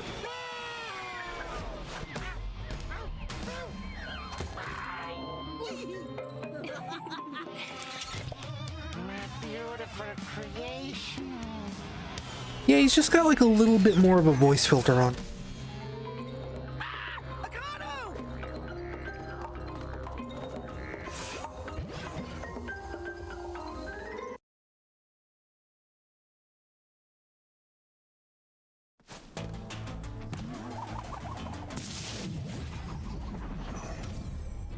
You know, this game is subtitled It's About Time, but I don't really get the sense that this is a game about time travel. Like, it says Hazardous Wastes 2084. Like, I get that. But that does not specifically feel like I'm time traveling to a specific era. You could tell me that this existed in the modern Crash Bandicoot universe, and I would believe you. And Crash Bandicoot games already have this kind of biome in it. Crash Bandicoot 3 was about time, too. That's when we met Entropy, right?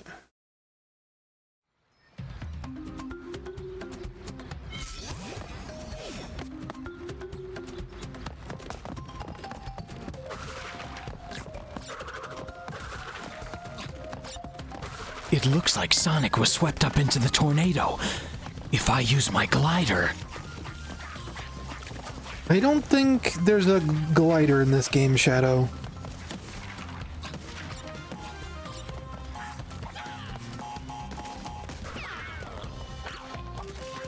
We'll say whoever their character designer is for this game, doing a good job. Look at all these guys.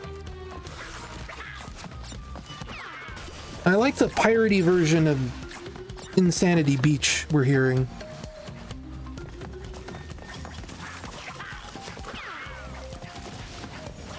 Like a squeeze box rendition.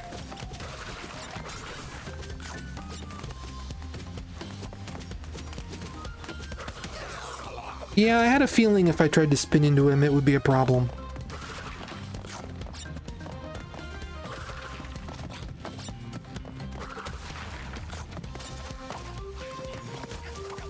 Yeah, listen to it.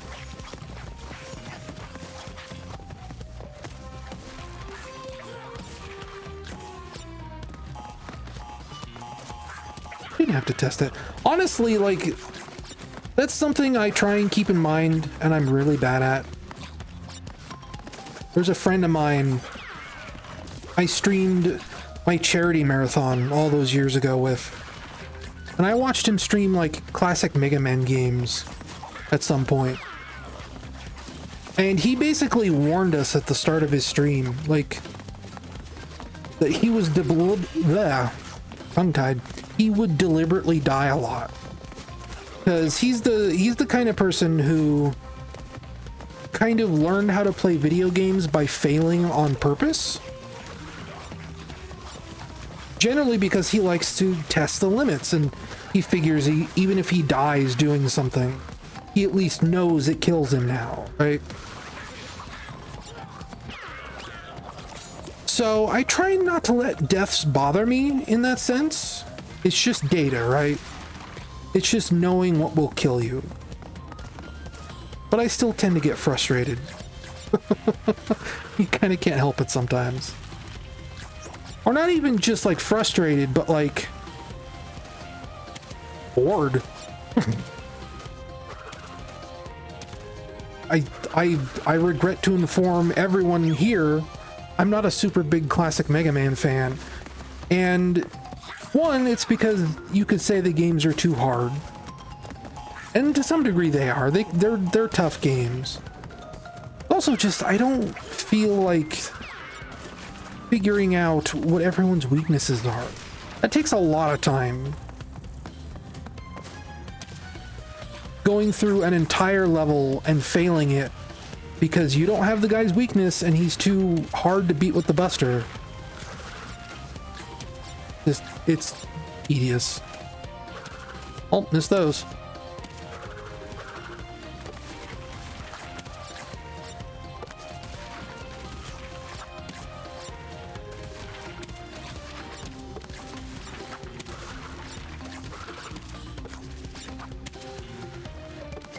Some of the art in this is making me wish Ubisoft would remaster Rayman 2.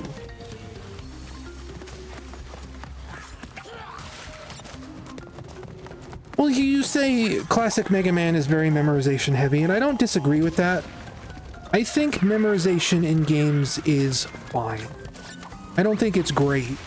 I think, like, I mean, I'm already saying, like, you know, classic Mega Man games are tedious, right? They take a lot of experimenting and playing and replaying levels. But sometimes it's okay. There are some memorization heavy games I like.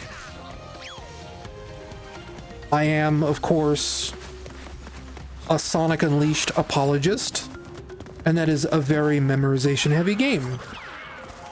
You have to learn the levels in Sonic Unleashed to play the game well, or in some cases even finish the game at all. I'm okay with that. I had a lot of fun learning to master Sonic Unleashed.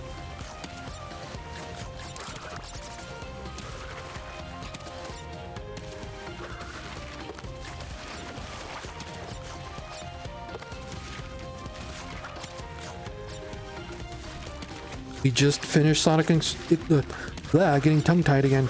We just finished Sonic Unleashed on this very stream a week ago, barely.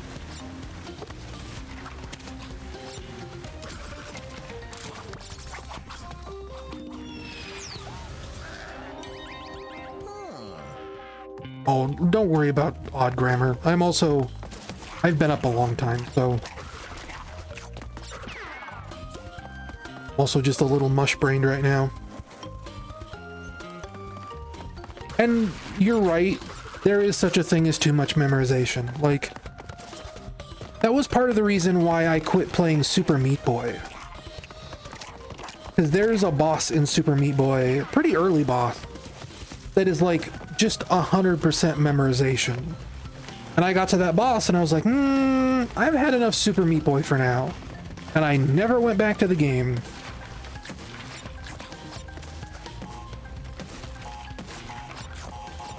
That's every boss. I'd believe it.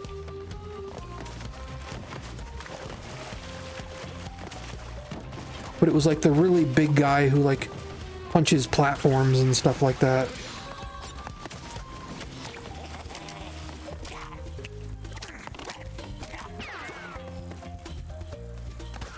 Whoa, almost got sliced and diced again.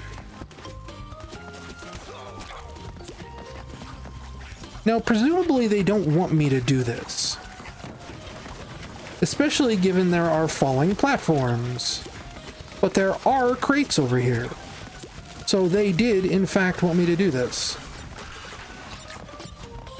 But am I doing it backwards? Am I doing it frontwards? The world may never know.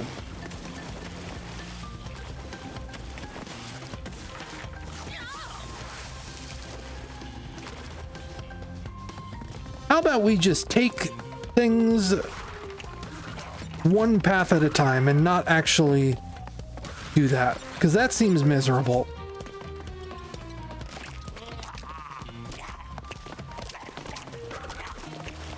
Because who knows if these falling platforms even respawn? They might seriously be putting me in a position where they want me to, like, try double jumping over these, and I don't know if I can do that. We'll call that my I tried. Jeez. He just instantly drowns? It's rough.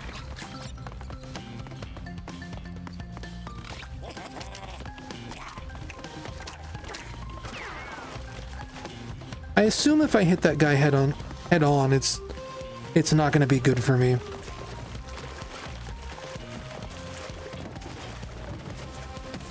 That seems like another one like that octopus.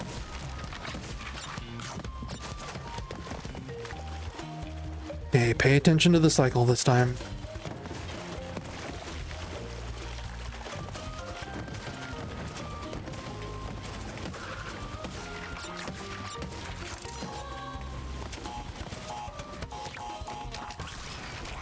Oh, and the checkpoint's literally right here.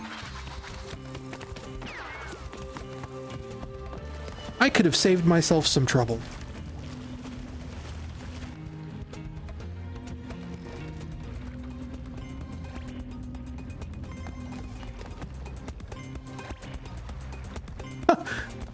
Yeah, I think that's the other thing I didn't consider when I said, yeah, I want to stream Crash Bandicoot 4. The fact that this game is apparently really, really, really long.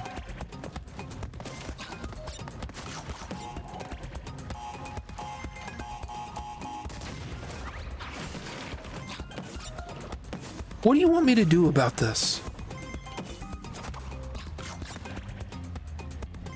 I think they want me to jump around it, right? Yes.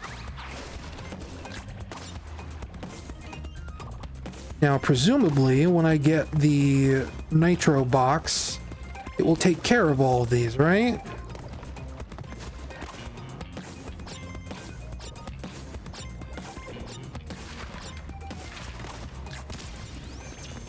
No, it doesn't. Why not?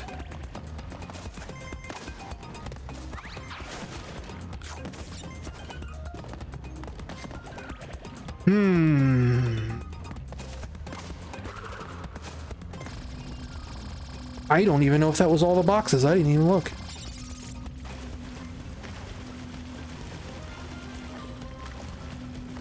That might not have been all 22 boxes. That might have only been like 21 because they were cute and hid one off screen.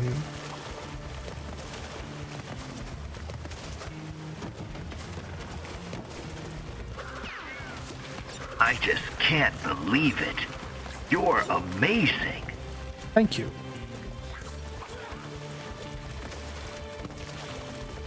You're amazing.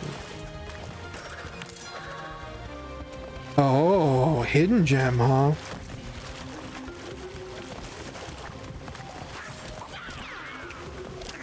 Uh-oh.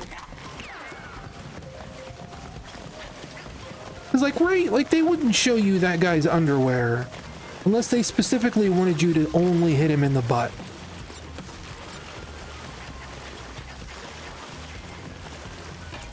That's my thinking. Why would you... Why?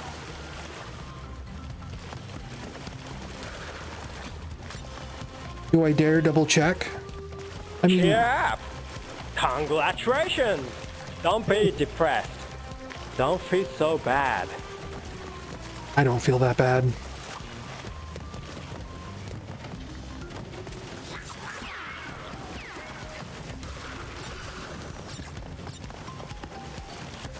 Let's see if it kept the hidden gem. It did.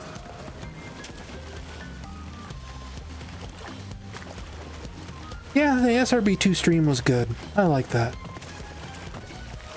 I've actually been thinking about going back to SRB2 soon. Apparently it just got a big patch that might have messed a lot of stuff up though. And then a second patch to fix the first patch, since it broke so much stuff. Now there's a path over there. And I already messed up by coming over here.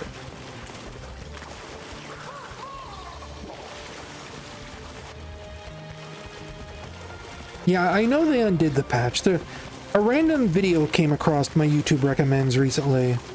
Somebody trying to break down what was changed.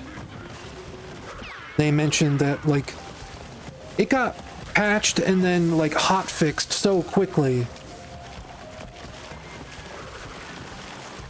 that the person didn't even have a chance to try the, what is it, it's like 2.2.14 was the patch that messed everything up. And then it got hotfixed to 2.2.15, which undid everything, or most of everything.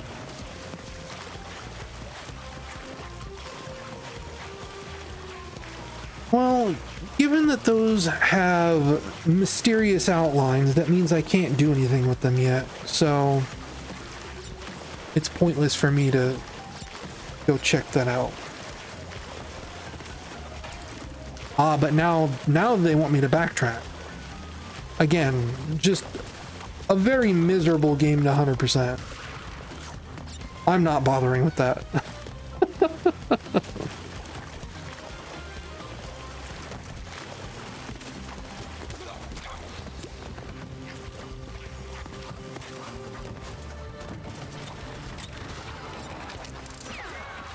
Well,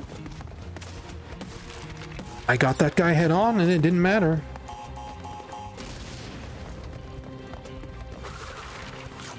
Time is it? Almost 5 o'clock.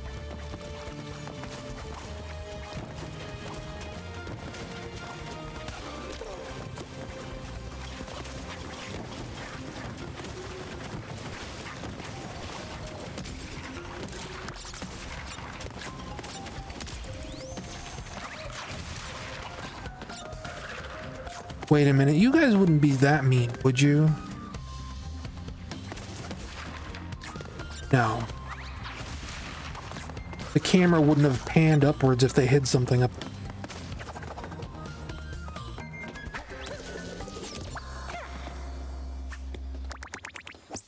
Do the dance, you coward!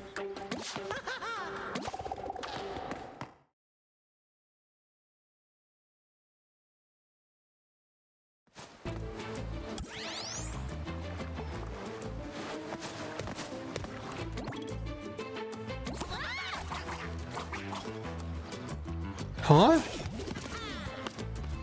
Oh, right. I forgot about this. I forgot she was a thing.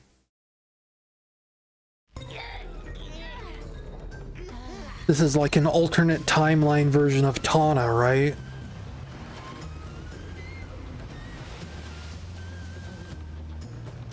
Where she's cool. And wears leg warmers.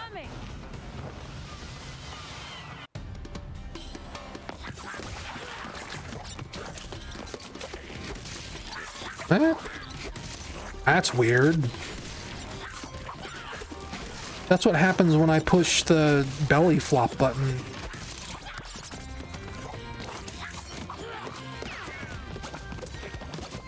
He's got a kick instead of a spin.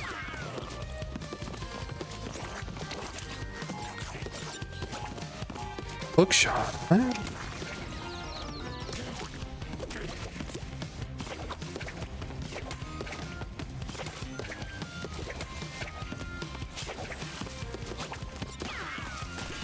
This feels weird.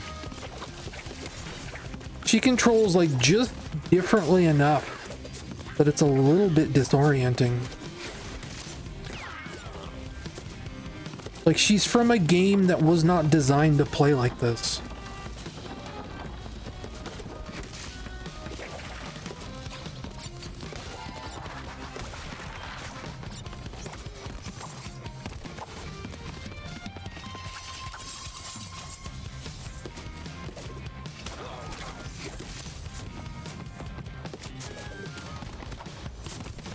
It's like Coco just kind of plays like Crash, right?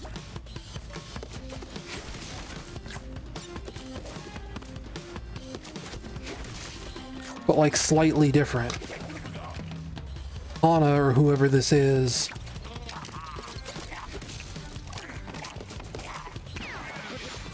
Okay. Sorry, Aku. Hopefully they don't like make me play as her, like force me to play as her like this in other levels.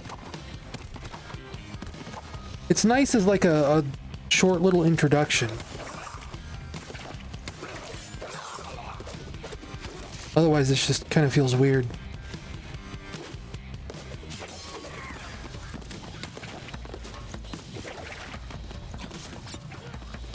Especially with the way they're making me like shoot at boxes in the background. What? Oh, I was looking at the enemies. One level per world? Yeah, maybe.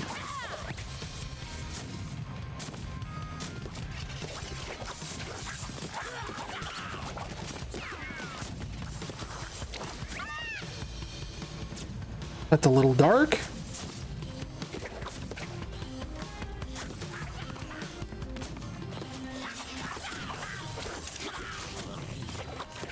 By coincidence, I came across Tails in the tornado and saw that a Chaos Emerald was built into it. I don't think this is Tails, Shadow. I think this is someone else.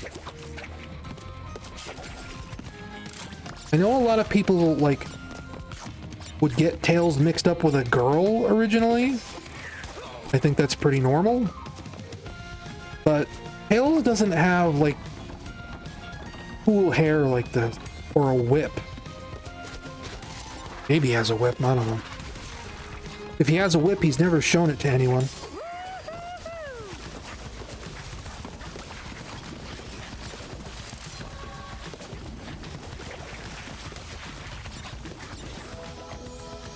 I feel like these platforms are gonna fall with the way they shake when I jump on them. Sonic Prime was weird. But they never went to the gender bender dimension, so that was on me. Okay, so the ones with the skulls on them are the ones that fall. The other ones are apparently safe. Like here, let's test it. Is this shark eventually going to jump up and get me? No.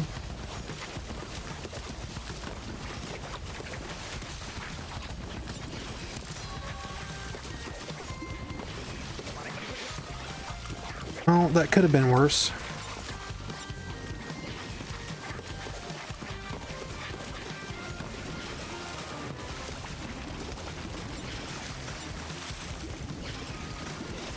I think all the voice actors in Sonic Prime are pretty good. And given the state of some of the voice actors in the Sonic franchise currently, maybe it would be a good idea to bring the Sonic Prime cast into the games.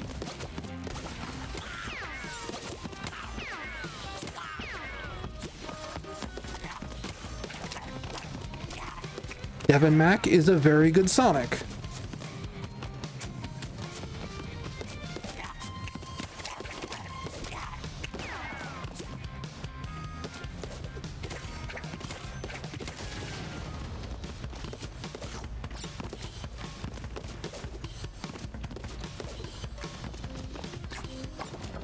Oh, okay. Like, why is there Wumpa fruit up here?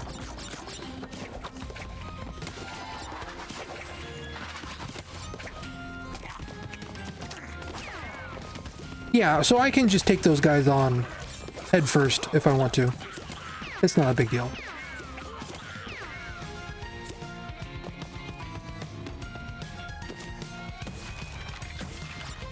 But yeah, like, I like the Sonic Prime voice actors. At the same time, what are you trying to make me do out there? At the same time, it's like I never finished watching Sonic Prime because Season 2 was kind of a drag. Season 1 was alright, but I gotta do the... So they want me to meter out my jumps, if I can do that, and then bounce back. That's tough.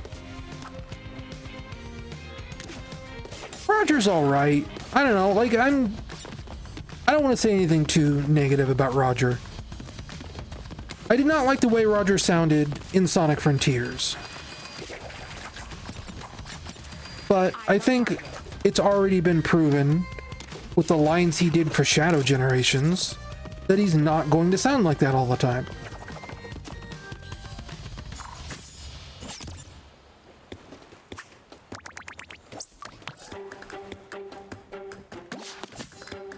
So ultimately, it's fine. I'm fine with Roger. I don't think he needs to be replaced. Thank you so much. Wait, Tana? But you're different. You're not from our universe. It's good to see you guys. It's been a long time for me. Oh, we lost touch in your universe too, huh? Yeah, you could say that. What did we, like, die or something? What? No, nope, no, definitely not. So how are things in your dimension? The usual. A bunch of evil scientists attempting interdimensional domination. Huh. So, what you collecting? Crystals? Gems? Masks. Ooh, fun. Well, good luck with that. Wait, you're not coming? Sorry, I fly solo. But I'll lend a hand where I can. In fact, I already have. Oh.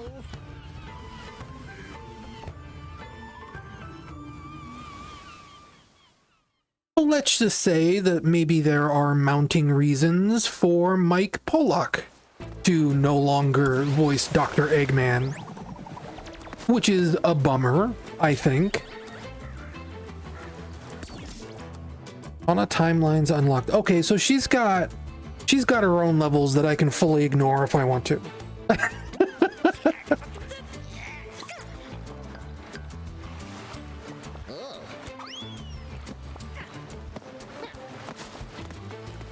But like, it's a bummer what's happening with Mike Pollock.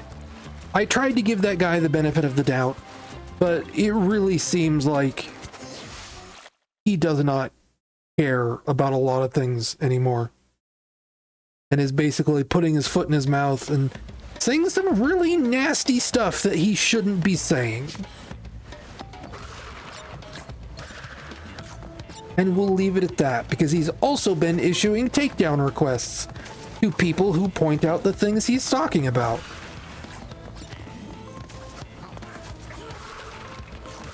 Because he has maybe realized that things have gone a little too far, and he is trying to do damage control.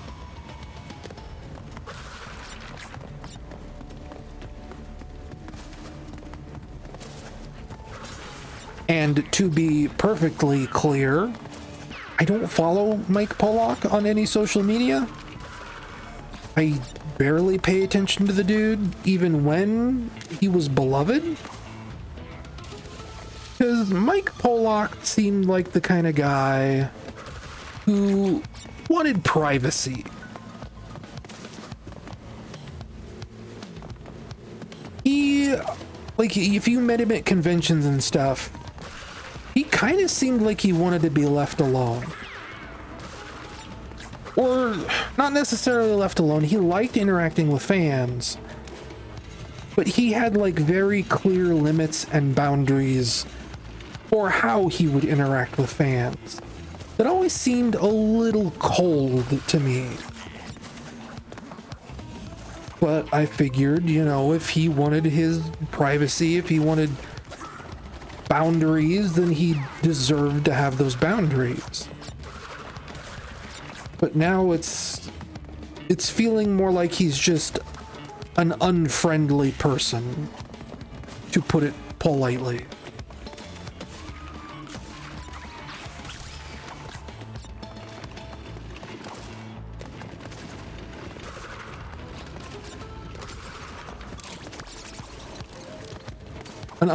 An unfriendly person that realizes part of his job is meeting and greeting with fans. Yeah, the money on the table thing, that's something I've heard. And again, like it's easy to make an excuse for that, right? People have tried to get him to say like funny meme lines at conventions and things like that. And he's been very clear, like, you know, I can't say anything that Sega doesn't want me to say.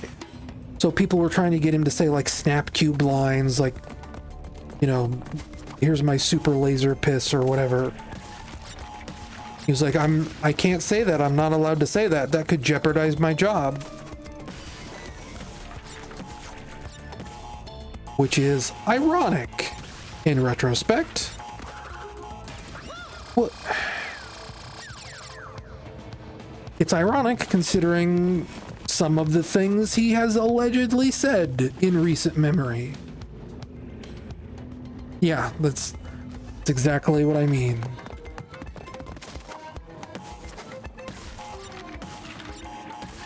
But I also think that's why he's probably doing damage control. People are saying like maybe Sega's finally telling the guy to like keep his mouth shut. I don't know if that's necessarily true, personally.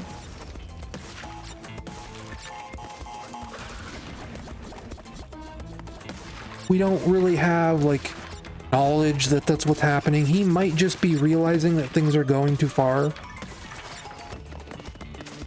But still. It's a weird situation. That is about the nicest way I can put it.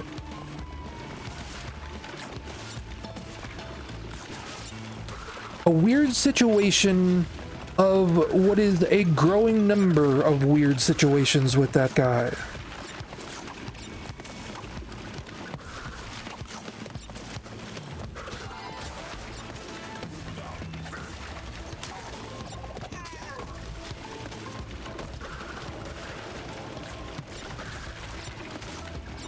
I sure would like to look at that sea monster in the background, but I gotta pay attention to the gameplay.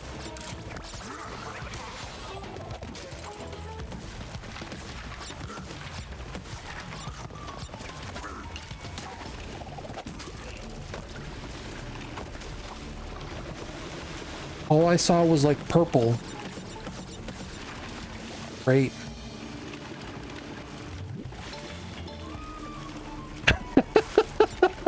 I don't know, I'd like to think Dr. Wily is pretty competent. Like, I know there's the joke that, like, if spikes kill Mega Man in one hit, why doesn't he just make levels covered in spikes? But Mega Man levels are pretty hard. Still.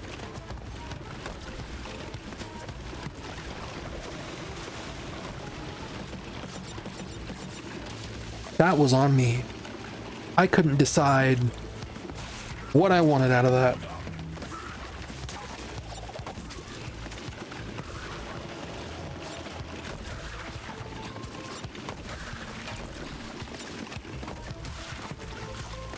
Would you,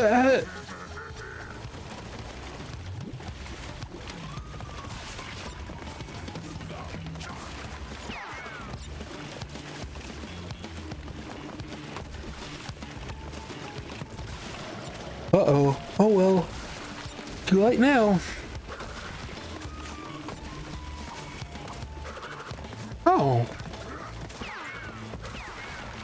I was here.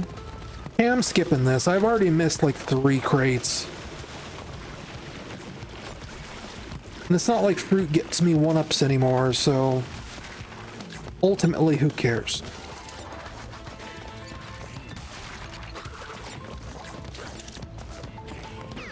I like that eel guy. That's a cool guy.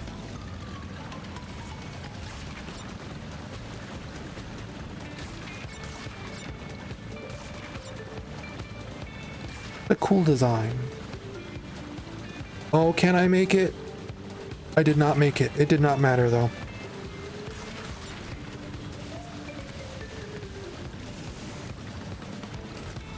What is that? Oh, it's my first gem item. Got it.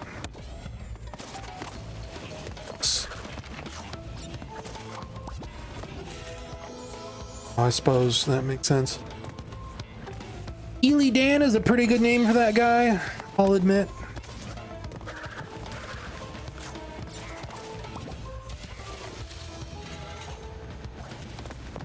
Trying to think if I can come up with anything better.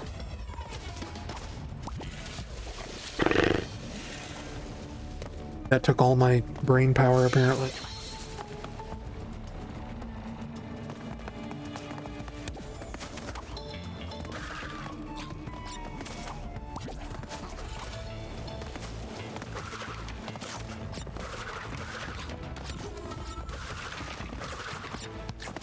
Well, that was a bounce up box, and I didn't bounce up, so who knows what it was.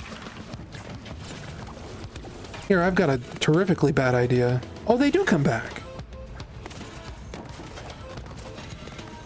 Good to know for later.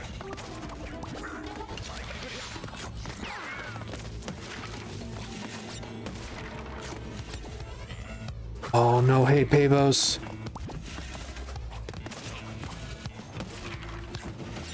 That is music to my ears.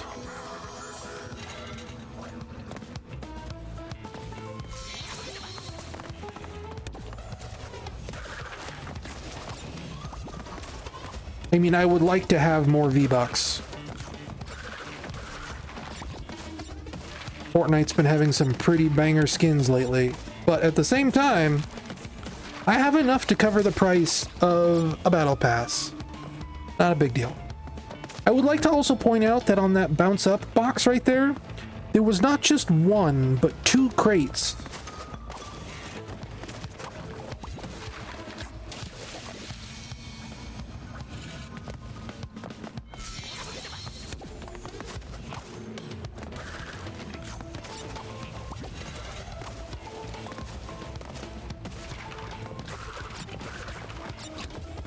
Take a look at this.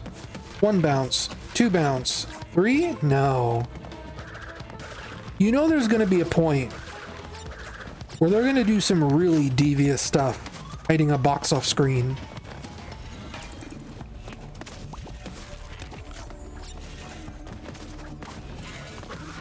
I'm not going to like it.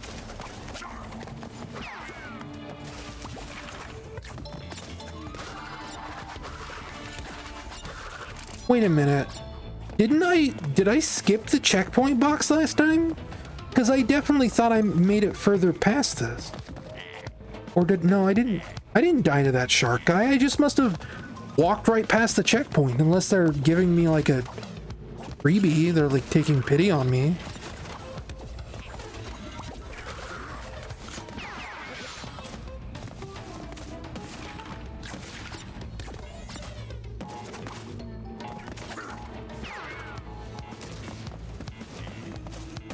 Believe there. Huh? Thank you. The soul of a warrior now lays here to rest. Setsu New just subscribed. Guess it must have just renewed while I was out. 43 months. That's. I think King of Underscore Bunnies has you beat on that. Surprisingly. Or you're tied with him at the very least.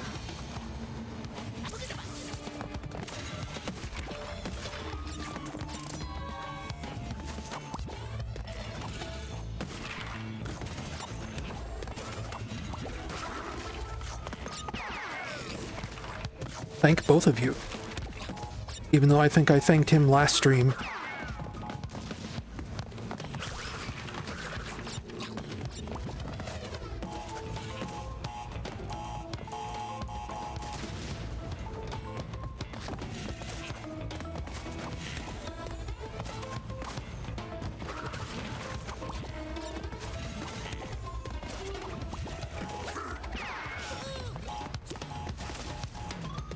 Almost looks like I'm good at a video game sometimes. Do these crates count? It would be pretty terrible if it counted, but I just got a checkpoint. We should test it. Okay, no, it doesn't count. They won't let me. That would be like a terrifically mean thing to do to a person. Be like, hey, these crates look like background decorations. Surprise! They're not.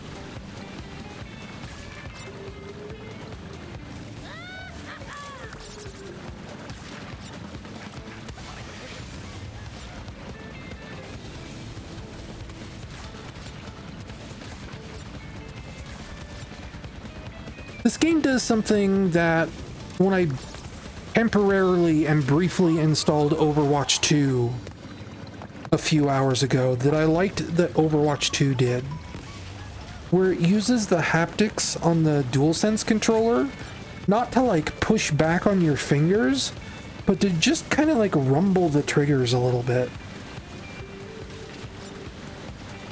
I'll give Overwatch 2 that. The haptics in that game feel kind of incredible.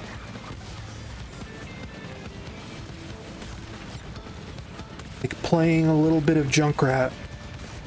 You just feel this little like click on the trigger when you shoot his bombs. It's really nice. It's good stuff. I want more games to do that. I installed Overwatch 2 because there's a Discord quest for free loot boxes. And I wanted to see what I got, and I got absolute garbage. I should have known better.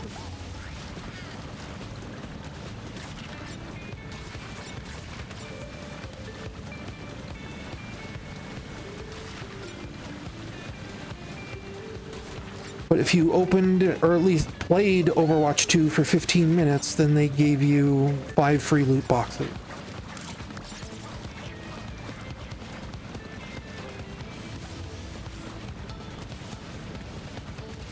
I'm not going back for that. I think I ended up getting like one emote and like just a bunch of trash beyond that. Sprays and voice lines and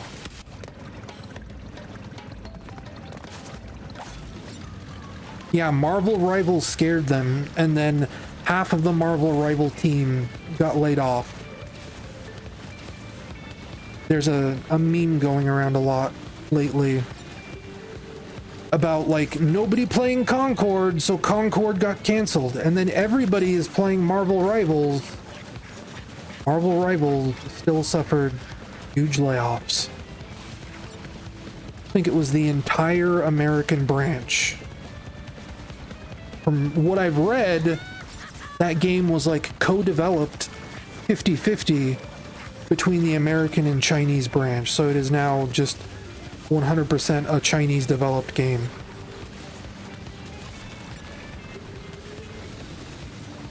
I wonder what that means. Like, are they gonna get less skins now? Is there gonna be less maps? Is the Chinese team gonna double their workload? That seems aggressive. What is this for? Oh, our sea monster.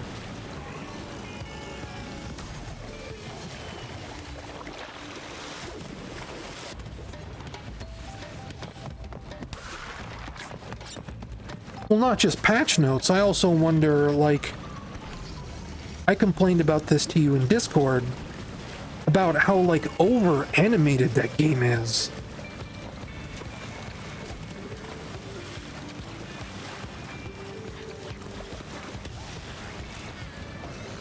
Oh boy, this seems like a lot of fun. he said without a hint of irony in his voice.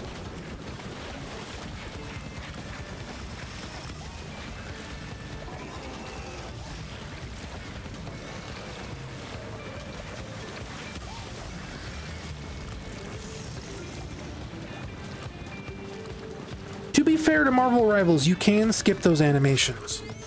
But having to skip them every single time you look at a specific menu is still very exhausting.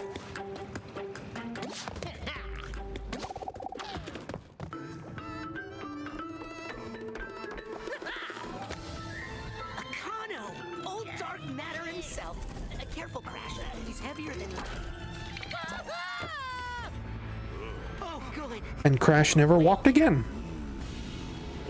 All right, 2 masks down, 2 to go. Feeling a little less panicked. I was at a 10 before. Now I'm at a solid, let's say, 9.78. 88. Oh yeah, these bandicoots are here to help. Bandicoot. That's like Team Fortress 2. Team Fortress 2 had really funny update notes, and I feel like as the game stopped being so popular, those kind of started to go away.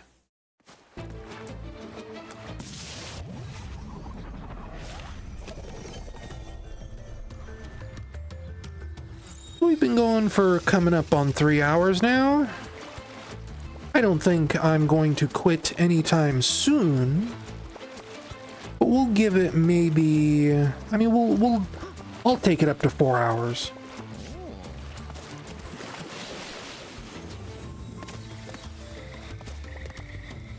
I'll give it a spin.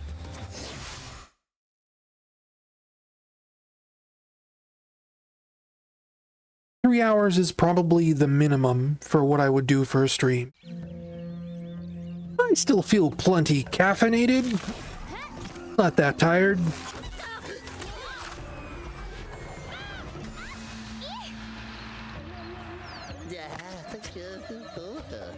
So where's the next mask? Not here. If these chuckle nuts weren't punching holes in reality, we could open our own rifts. Chuckle nuts, huh? We're stuck taking the long route. But I sense another rift around here somewhere. Friends, I have a fun little game for you to play. I've got a reward for the clever bandicoots who can reach my testing grounds. But you'll have to defeat my deadly, diabolical creations along the way. Yeah, I was gonna ask you. You're like the Brio specialist for me. I know you love that guy in Twinsanity.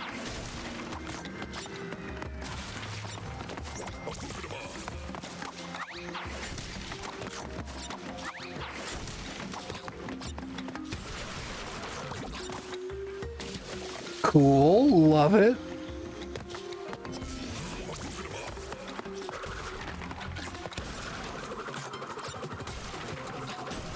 Wasn't there an ability in one of the other Crash Bandicoot games that was kind of like this? Yeah, this is even... it's like the glide spin almost.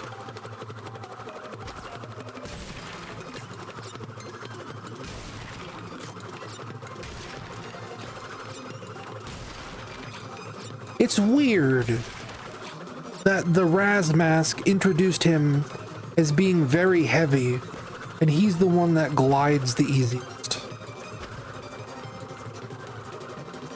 Presumably I want to jump over the water. Can I stop spinning? Okay. Dark matter spin, then double jump. Got it. Already way ahead of you. Uh-oh.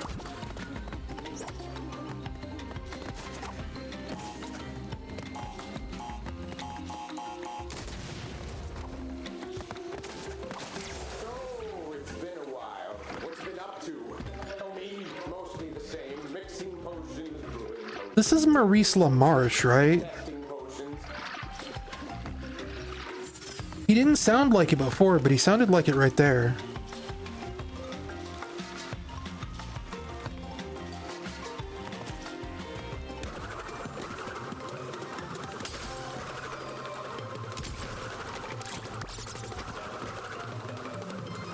Whoa.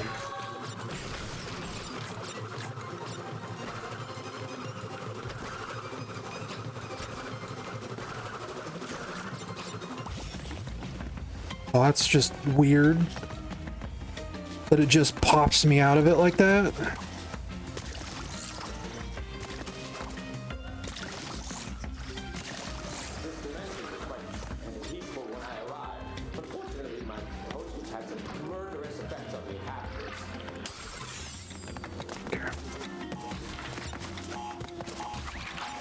Shit.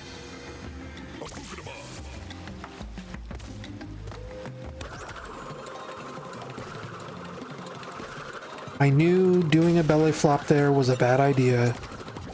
I didn't realize it until 1 second too late.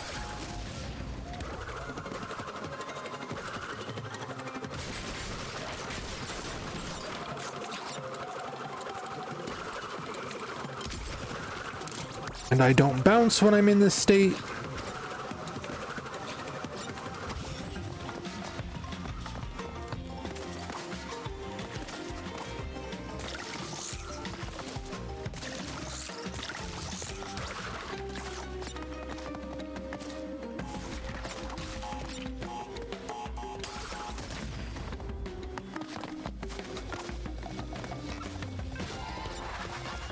Once again, I screwed up like right before the checkpoint. What is that?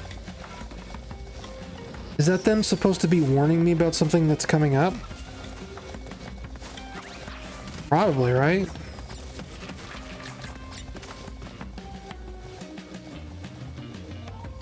This is Roger Craig? Okay. Uh-oh. Oh no, I have to fight a doppelganger. Wait, no, I don't.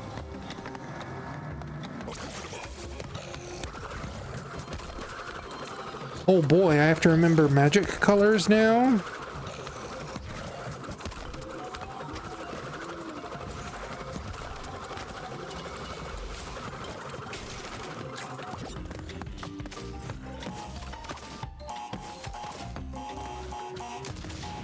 I see you up there.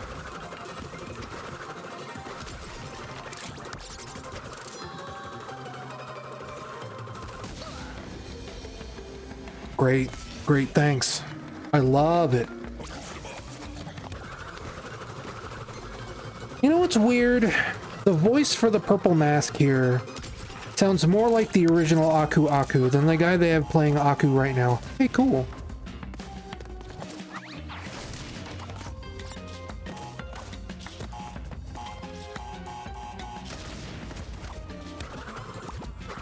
Wait, I knew it? I said wait the moment I made a mistake. Great.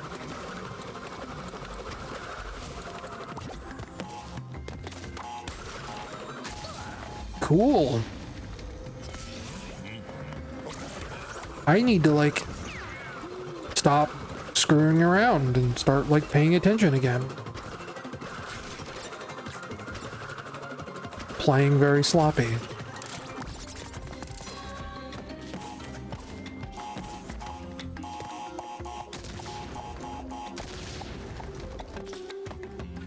You know, when you think about it, it's pretty messed up to hide these down here.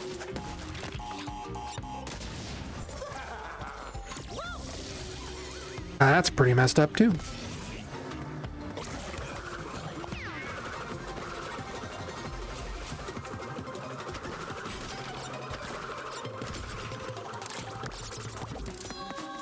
Are we officially hitting a point where this game is no longer playing around? I can't do anything from here. I need to find some way to draw him in. Draw who in? Because I'm doing a pretty good job drawing that lion in. Here, can I like... No, they don't let me have any fun.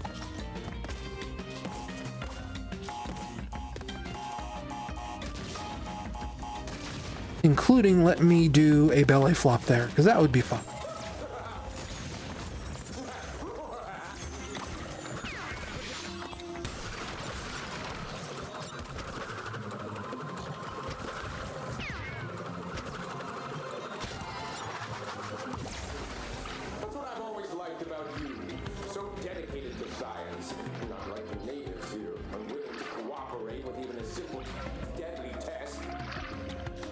Honestly, it's a pretty good Maurice LaMarche impression, I'll give him that.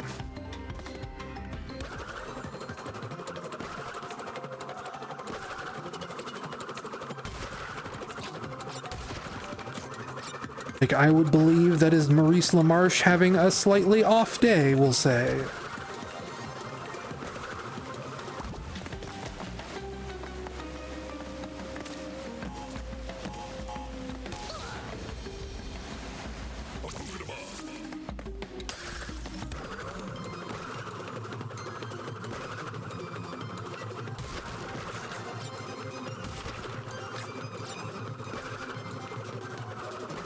Him not having the unhinged rage is more of a writing problem than a voicing problem, I would say.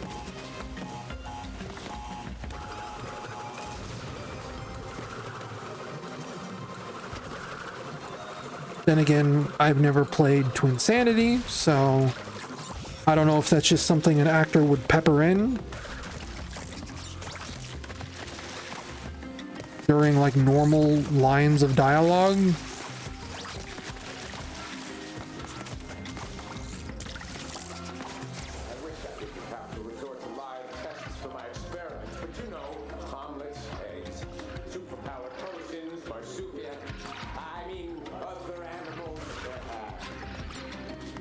You know, I haven't really been paying attention to anything this guy has been saying. And that was the same of Rio as well.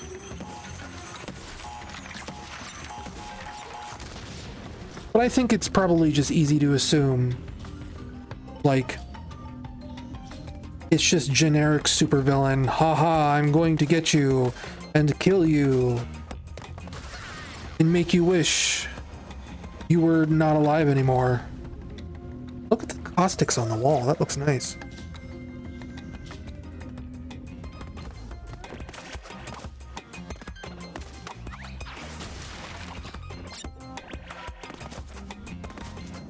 Yeah, I don't know.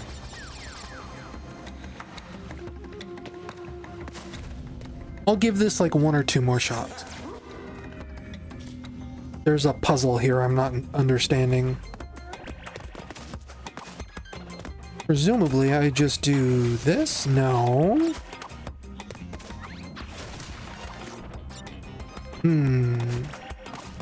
Maybe there's a mask at the end of this?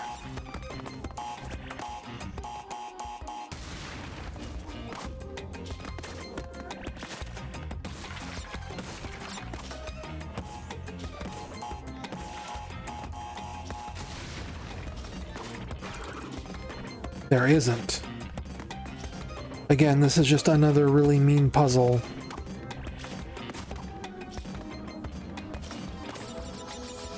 Well, talking about being happy to have a test subject. Well, good. Like, it sounded weird in the context of, like, he was pretending he didn't want a marsupial like Crash. But maybe he means another test subject that isn't Crash.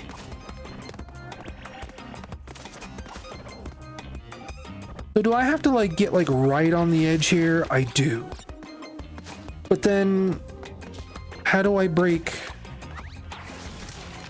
this guy in the middle?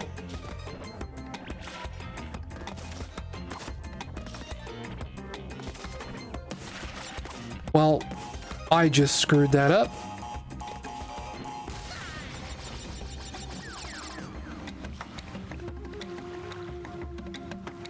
One more try.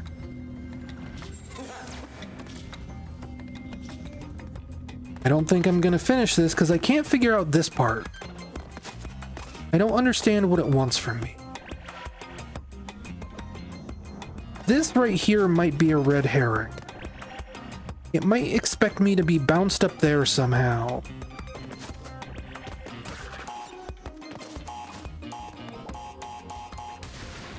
Because I don't think there's anything I can do here.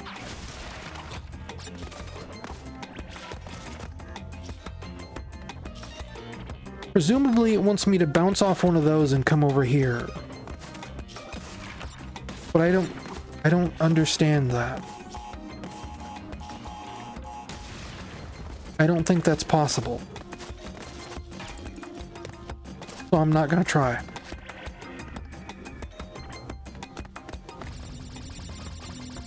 Save for some reason. Get out of here! Yep.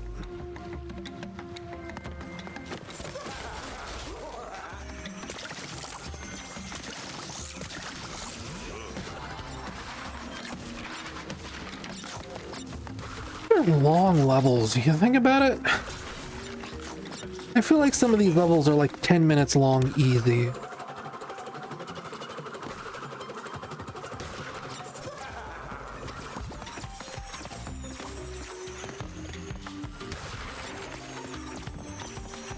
No?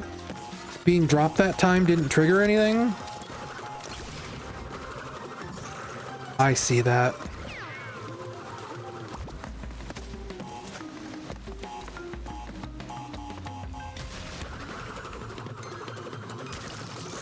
But then where do I go from here?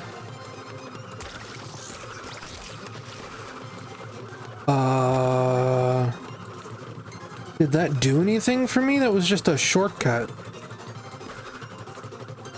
That was entirely pointless. Why would anyone take that shortcut? Is that like a time trial only kind of thing?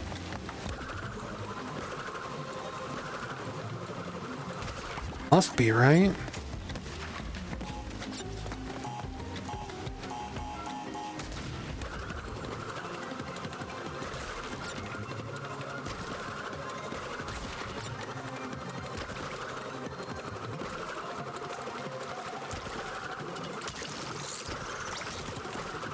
I really don't think there's very good tells on those Venus flytrap plants.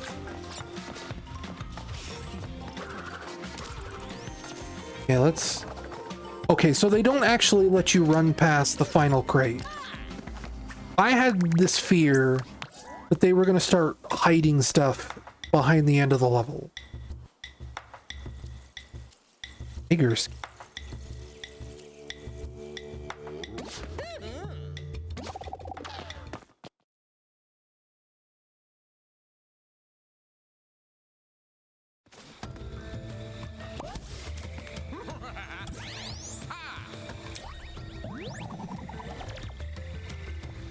I'm good. I don't need to play Tana's levels. Not right now. So since we're coming up here on the final hour of the stream, if this game really is super long, that's gonna be like pretty good fodder for multiple streams, I would say. Since I am trying to stream every Wednesday, that means that, like, you know, a lot more streaming games to completion, let's say. At the same time, the next stream I will be doing will be the end of the month stream. Look at us, just like the old days, working together against those who keep us down and humiliate us by forcing us to pick out our own birthday card and sign them. I'm gonna at least pay half. That's good. But since it's coming up on the end of the month, and I do not have my appointment with Workforce until the final day of the month, I am not going to be able to pay rent without some help. And it would be nice if Workforce comes through and, like, actually gets me employment. I fully expect they will. Like I've said before, that's kind of their whole job. That's what that service exists for, is to get people employed, no matter what. And yeah, I'm even still, gotta pay attention. I'm even still, like, I need to keep applying to jobs anyway, but that's still gonna be a thing where I'm not gonna have enough at the end of the month to pay rent. But my hope is that this will be the final time I'll have to ask for help like this.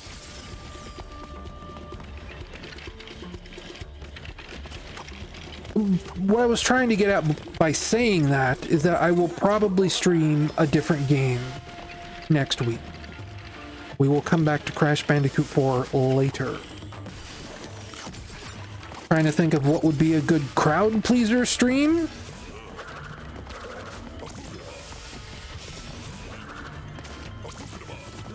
And I'm thinking...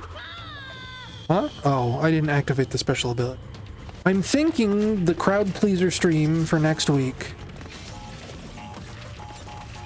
will finally be my first time through Undertale. I've already applied for Snap. It is absolutely a lifesaver. I was talking about that at the top of the stream. That food is the one thing I don't have to worry about right now. Through Snap, I actually have more money for food than I've ever had before. I was previously living on about $30 a week, and now I live on over double that.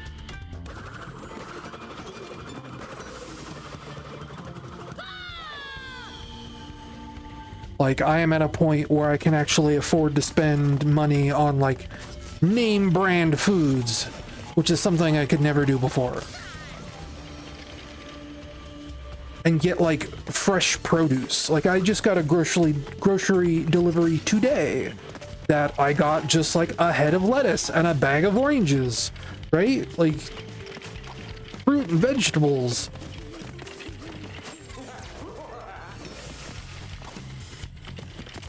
Which is something I had trouble with before. Even people complaining about, like, the prices of eggs right now. Like, I have eggs. You know?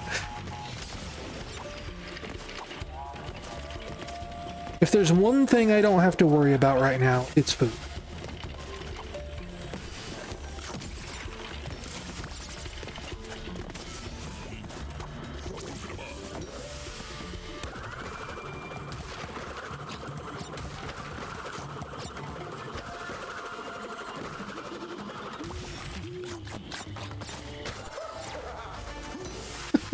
Oh, and I removed the TTS command, I'm sorry. Because the plugin slash website I was using, speech chat, it didn't really seem to want to work anymore. It was dropping a lot of messages last time. Or not last time, like a month ago. The last time I did a monthly stream. There is, however, if you do a channel redemption, there should be a TTS entry field there. That still works. It's just subscribers don't get free access anymore.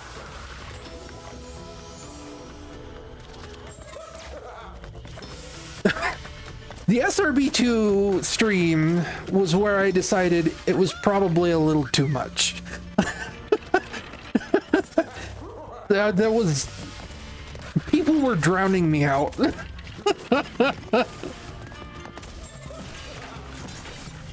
Which is cool to think about, that I had that many people active in chat, but also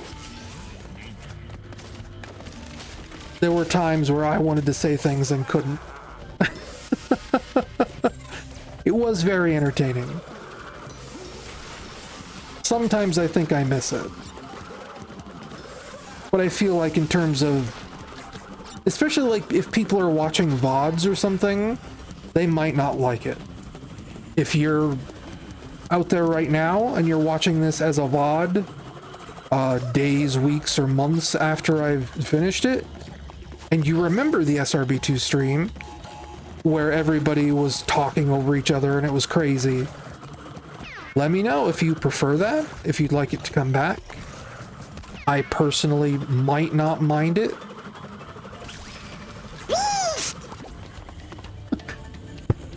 Hey, you got Donald on the first try. That's actually kind of incredible.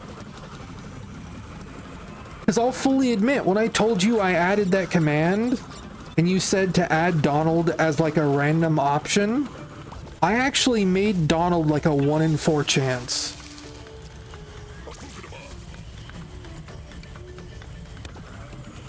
Because I wanted Goofy to be the one that says it. So that's actually a pretty rare thing you got there, and you got it on the first try.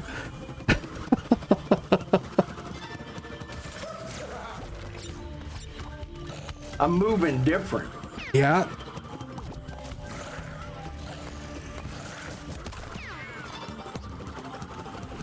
It's weird that sometimes I bounce off those guys. Hey, that one worked too. We were having a lot of trouble with that last stream.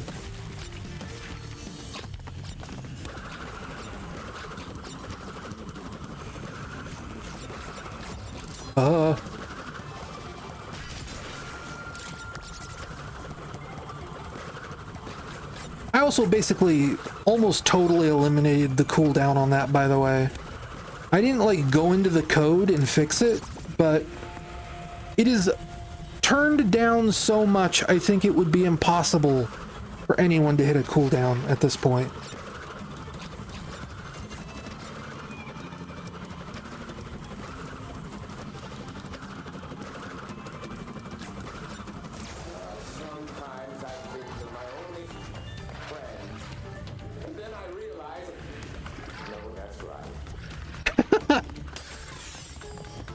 Poor guy. So what do you want me to do here? Oh, okay. Moving platform. Got it. Glad to oblige a fellow scientist.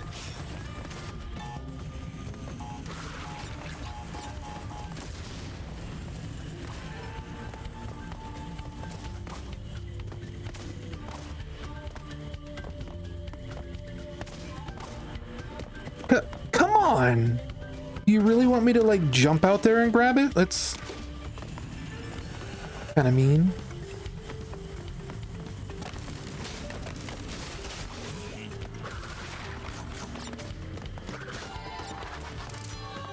Now, if I grab the mask, can I take it into the bonus level? No, I can't. Depth perception is pretty hard.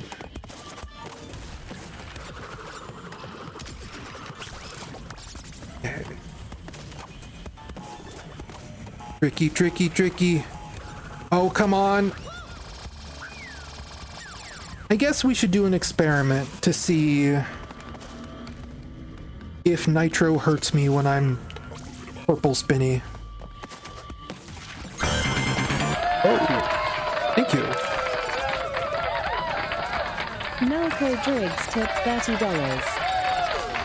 Thank you for the donation.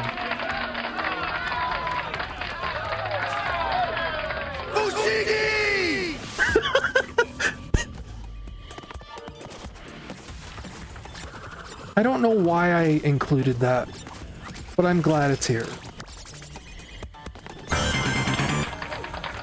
Oh, you did the double. Oh, thank you. Wow.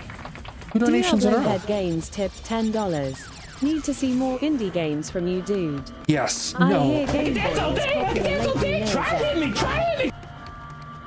That's the back half of that. But I definitely want to do more indie games. I almost did one tonight. I thought about it. There's a demo for a game. Here, hang on. What is it called? I'm gonna have to open Steam. This might crash OBS. No, one. It's called Morta, M-O-H-R-T-A. It's an indie first-person shooter in the GZ Doom engine. My mind is somewhere else, and I keep running into those. But it's got this really cool art style. It kind of reminds me of Vampire Hunter D. But it's also like a little bit Dark Souls in a way that's very interesting. Oh, making them and not playing them? Yes. It would be nice to hit that goal. At the bare minimum. Okay, so that does kill me. And like, I know there's a goal. I need to revise the goals too, actually, because there's still old goals on there. I have just decided to do Wednesday streams regardless of the goal. But like, since, you know, I'd like to, I need things to stream. Even if there's a goal to make and finish a game, I think we could still probably do like a one-off game development stream, right? That's not too crazy.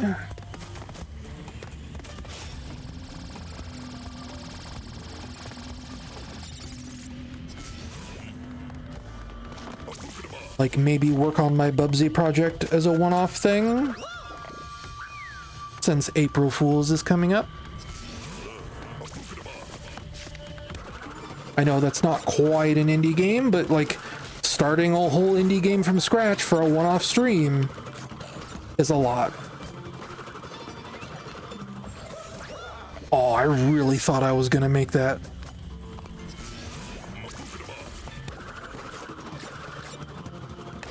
Like, there's other things I'd considered for streams too, like, you know, I like to dabble in music production, not necessarily, music. Oh, yes. Like, music composition I'm no good at, but music production I'm pretty good at. I could do, like, something I thought about many, many, many years ago was, like, taking music requests on stream. Like, people send me MIDIs and then I just do something with them. But I've never known, like, weird, complicated feelings about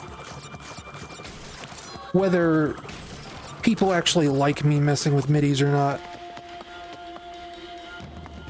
And game jams are good. Though the last game jam I did, I feel like it almost killed me. Because I worked on that game 9 hours a day for 30 days straight. Even weekends.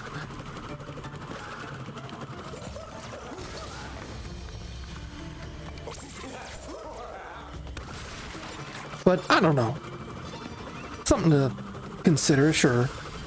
I'm not entirely against the idea.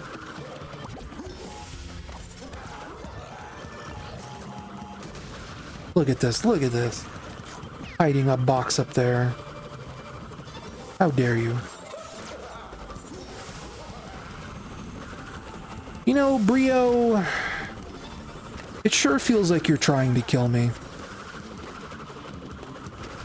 Also, do you just, like, live inside your potion now? Is it a dragon magic potion? What's going on?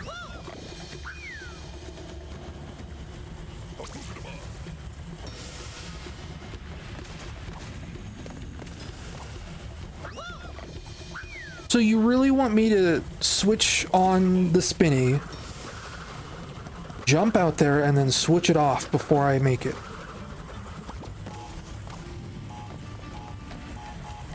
I guess that's not that difficult.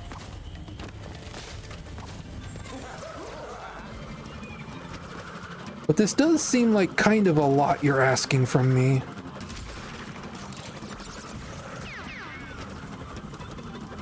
The level's over, so who cares?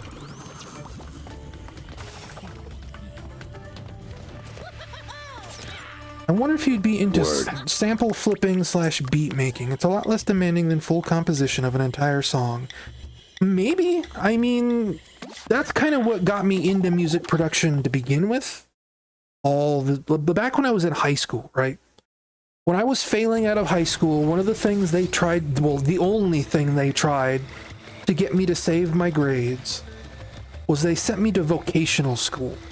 And vocational school was basically just like learning multimedia.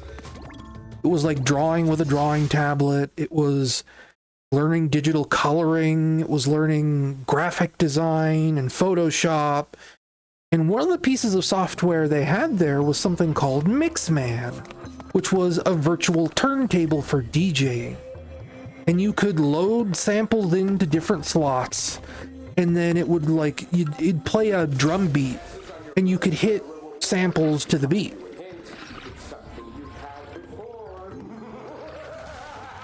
And that was basically my first experience with music production. If you've been around long enough and have seen, like, my oldest songs that I've put out there on the internet, it was like the Budweiser Frog Jam or whatever, right? That was made using Mixman, because there used to be a website with all the stupid Budweiser Frog voice clips. So I loaded those into Mixman, and I made a song out of them.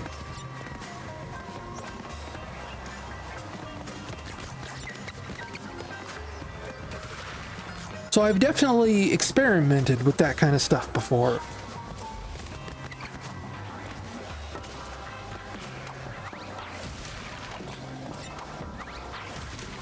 Sprunky and Incredibox.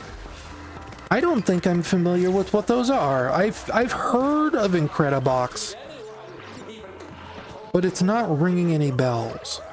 Check out Koala. It's a free $4 app made by one guy, and it rivals hardware samplers for beatmaking. I might just vibe with it. Maybe. I've definitely had music production software on tablets and phones before. I used to have a Korg sampler app on one of my phones once. I never really poked at it very much. But I also never really messed with it a whole lot. It was just like a free app I got off of Amazon way back in the day.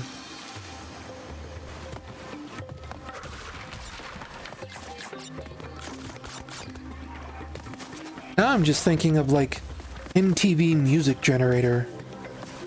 Oh, I'm supposed to go the long way out there when you could just do this instead?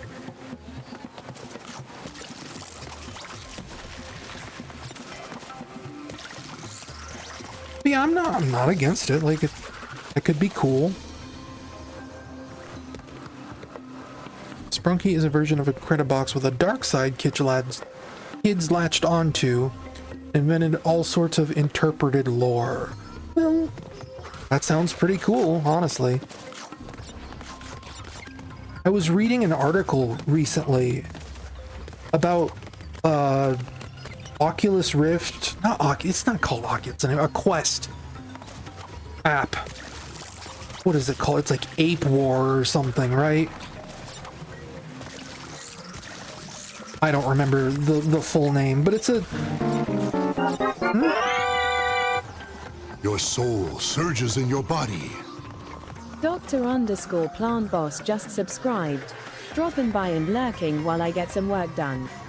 Best of luck with everything. Hope this helps as little as it is. Thank you for the 18-month sub. And it does help. Like, it helps kind of. We are unfortunately past the Twitch payout date.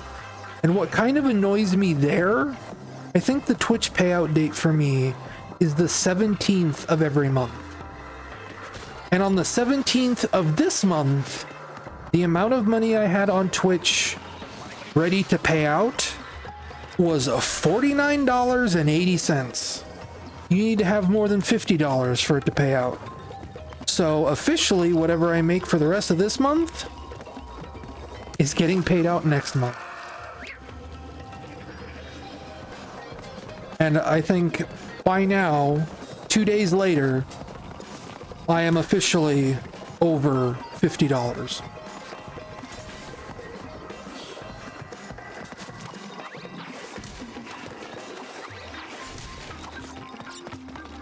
Anyway, yes, it is Gorilla Tag. There was an article I was reading about Gorilla Tag, about how there's like supposedly ghosts in that game, and it's just all this lore that these kids have made up. Chasing ghosts in Gorilla Tag. Well, I mean, you can't say that you should have thrown me some bits, because I never know what the earnings are until like a day or two after a stream has finished. And what? The last stream was on the 12th? So I like it, and it's kind of on me to some extent. Because I figured, oh, it says $49 now. That doesn't mean anything. It'll switch over to 50 in time for the payout. And then that just didn't happen. And it wasn't until like yesterday evening that I looked. I saw that, oh, like the Twitch payout date was like the 17th. So I'm not getting paid out this month.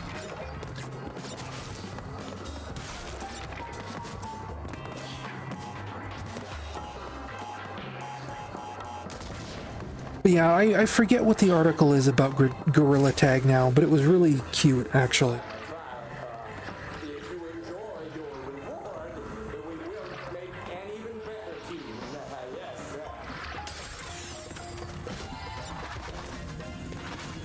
Because it's just totally like, it's like a basic creepypasta kind of thing, right? There are no ghosts in Gorilla Tag, but kids believe there are. And they make up all these stories to tell each other.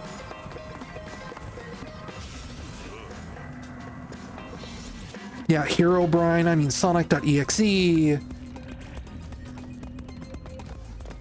And it's charming. I like it. And from what I understand, like, the devs even lean into it now. I think there's like a specific skin in Gorilla Tag that isn't necessarily... Oh, no, that's what it was. Now I remember. It was for April Fools one year. They actually added like a ghost NPC to one of the maps.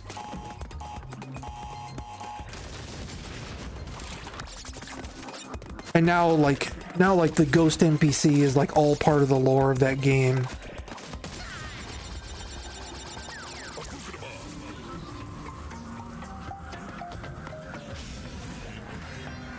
And it's charming. It's nice. I mean, I'm not going to give anything away. But let's just say I am the guy who actually put a ghost into Mario Ween. So it is something I think about still from time to time.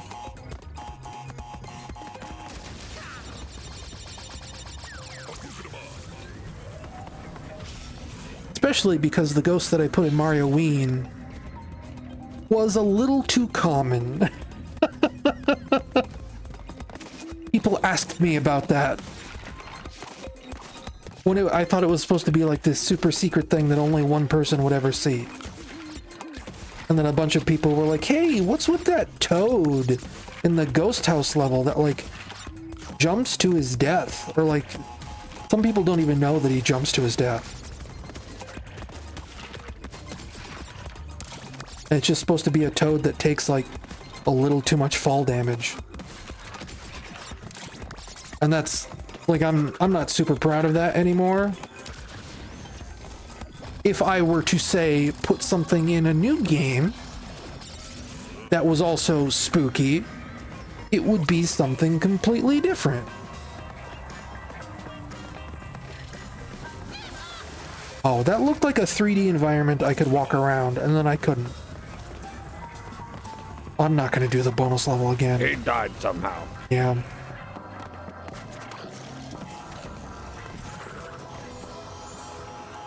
Right, I need to be in the special spinny mode. I can't just do a regular spin to those guys.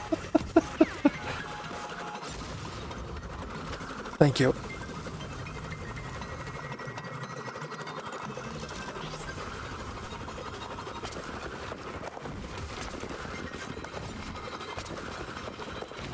So does anybody remember from the beginning of this game what the oh, that's a bad idea. What the first mask I got said with regards with regards to how many masks there are? That would give me an idea of how many worlds are in this game. Because we're on like 2 of, I think he said 7 quantum masks, or was it 4? I don't remember.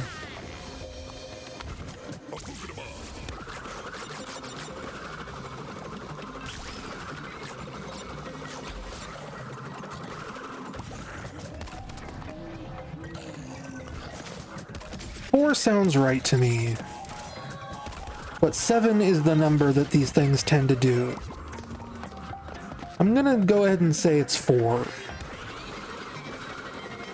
But also, it could be the sort of thing where I have all 4 masks, and then the game goes, okay, here's the second half of the game, right?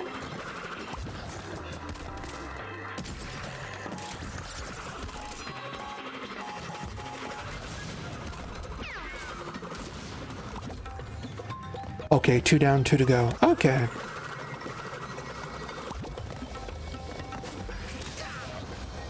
That still happens.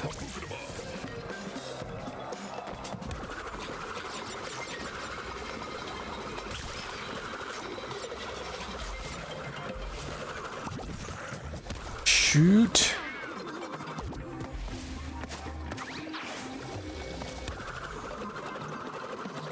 How do I get it to where... Do I have to, like, be in the spin when I come up? Well, I've already used my double jump. I'm not bothering. Got lucky there.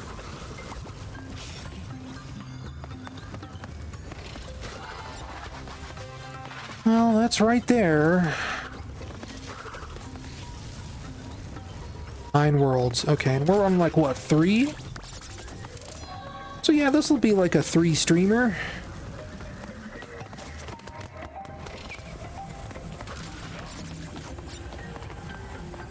That's not too bad. Unless it gets like really untenably difficult later.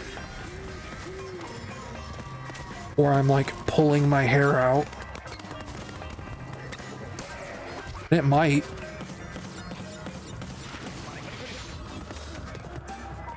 It really feels like they give you an Aku Aku mask just to take it away.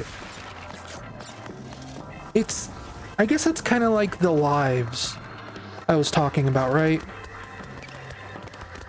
Where they would like give you all these one-ups right before a really difficult level.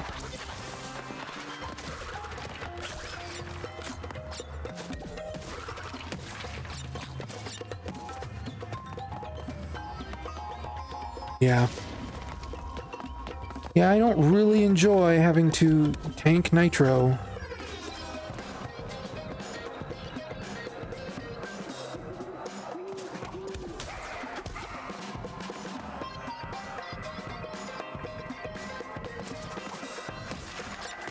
I really do not like this mask ability.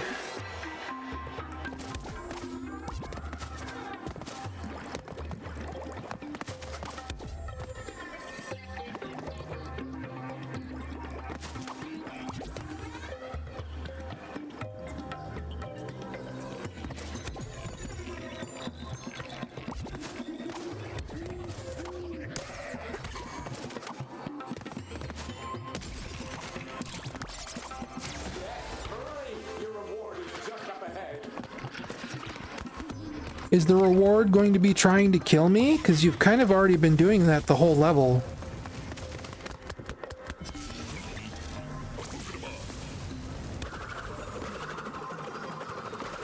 Be kind of a bummer if the reward for not killing me is just trying to kill me again.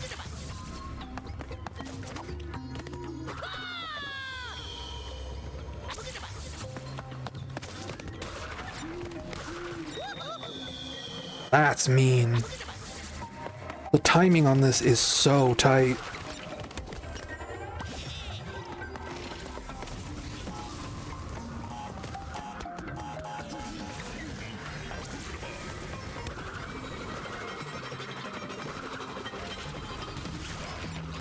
I just worry they were gonna hide like a TNT barrel in there.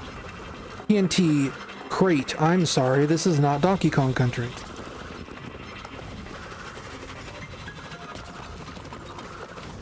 Boy, these are nasty cycles. Screw that.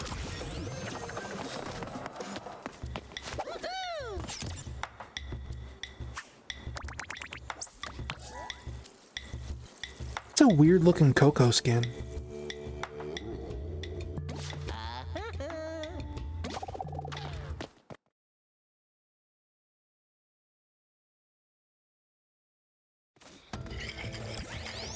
Work complete. Boss time.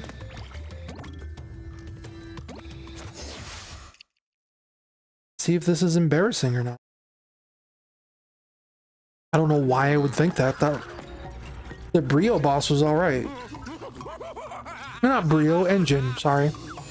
Oh, good! You've arrived! And now for your reward. Just stay put while I test this. I'm already moving around. Hold still. Success. The Brio boss fight in Crash Bandicoot 1 was maybe the hardest part of that whole game, from what I remember. I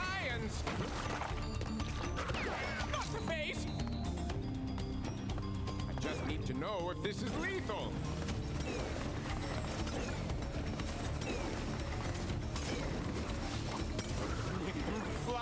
my gelatinous puppet, Fiddlesticks. You know, I agree. This one has extra botulinum. If they had, like, if they wanted a chance to, like, make him get really angry, a boss fight like this would be a great way to do that. Why don't people take me seriously? And he's a little too calm. Yeah, we're doing this again? We're doing this again.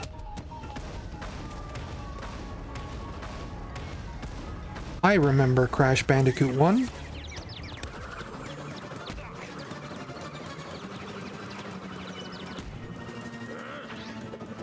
Oh, careful.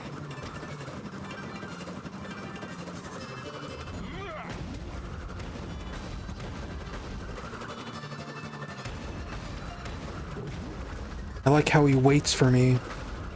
That's a lie, I don't like that.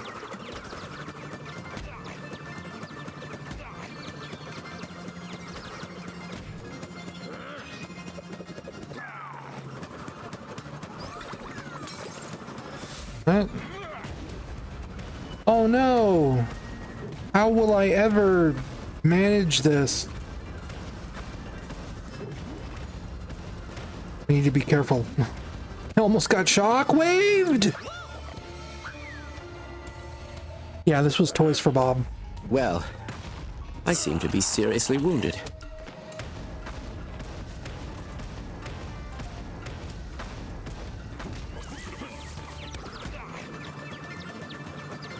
He died somehow.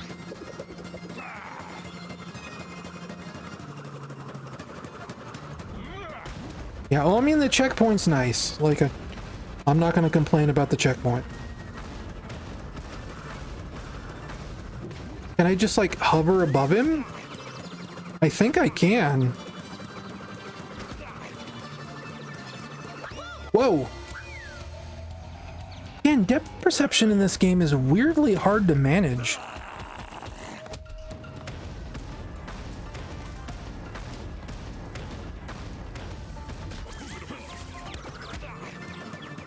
I also feel like his punching cycles are getting smaller.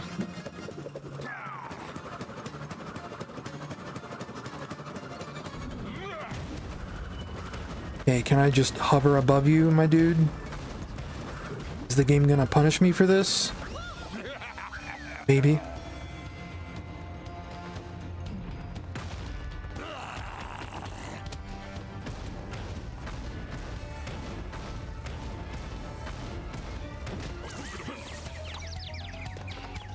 Here, can I just knock you off this way?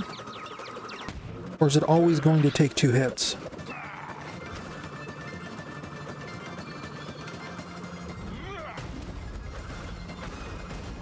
Let's...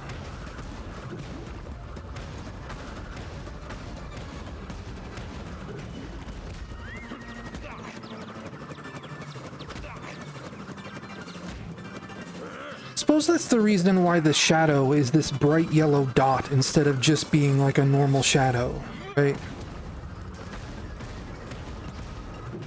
Because they really want you to be paying attention to the yellow dot more than anything. Yeah, I can literally just chain bop him and it doesn't matter.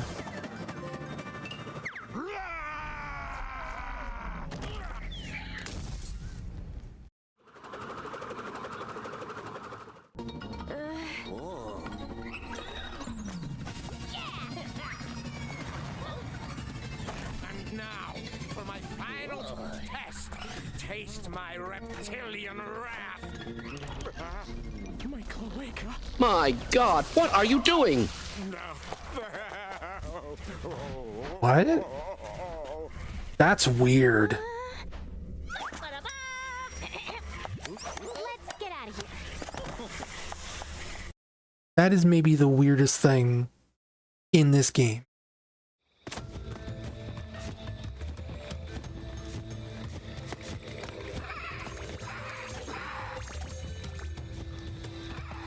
It's the first time that's happened. No, sir, I don't like it. Inverted mode. Replay completed levels in Embryo's backwards, brain scrambling, Bumpa-berry fueled inverted mode. I'm good.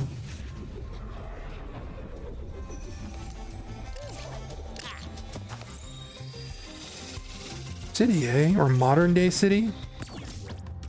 Classic Crash skin unlocked. Oh boy. Look at that guy.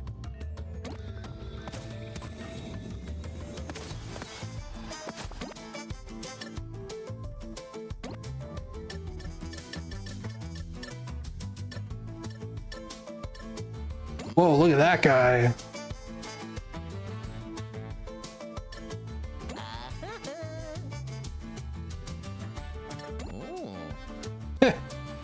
That's kind of cute.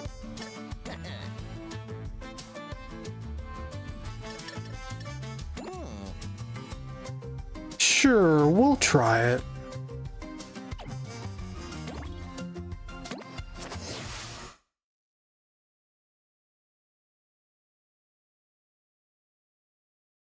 The last 15 minutes of the stream. I really am getting out of here at... Oh, that looks weird. I really am getting out of here at 4 hours. I gotta go to the bathroom.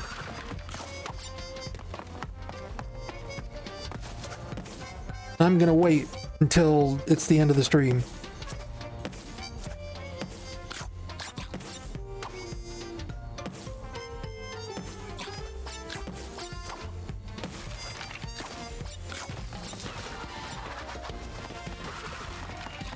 This is cute.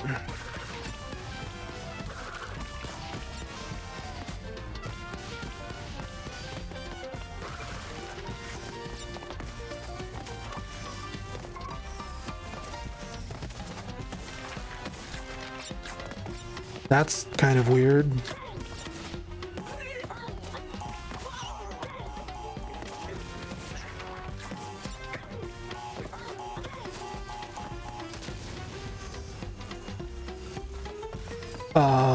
Like, will that kill me if I stand on them too long? No, they just grouse about it. Oh! That was almost a really bad cycle for me.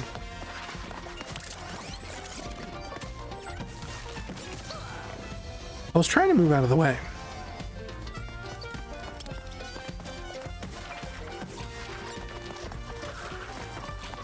Wonder how much of this was just recycled from Skylanders. Because the Skylanders crossover came after this, right? Or before this, rather. Because I remember thinking, like, Crash Bandicoot in the Skylanders crossover looked better than the remasters, right? Because the remasters look a little bit plain for me. And then the Skylanders version of Crash looked really stylized and nice and cool. And then we got this, which was like the best of both worlds. Cannot kill Ghost.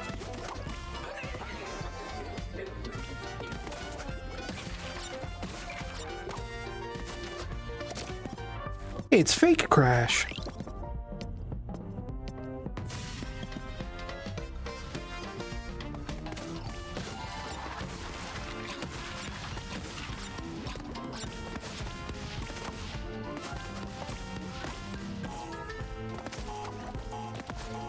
The Crash Bandicoot Skylanders are the only Skylanders I own because they were on sale.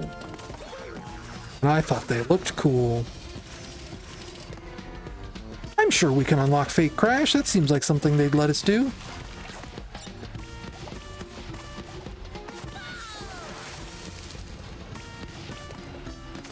Wouldn't surprise me if he's not like one of the final unlocks.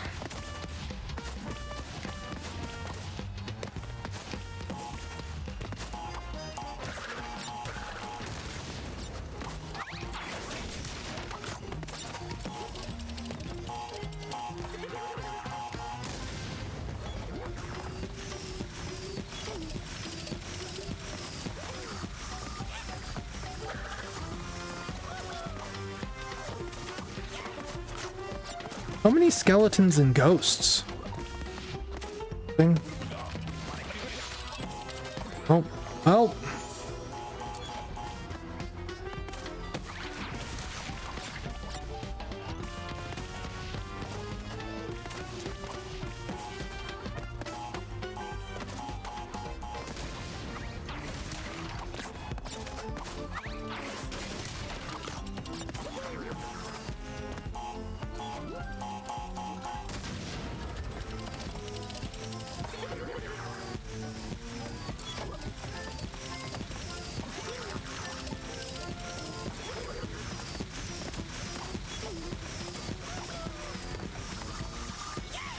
I bet those blades hurt me if I touch them.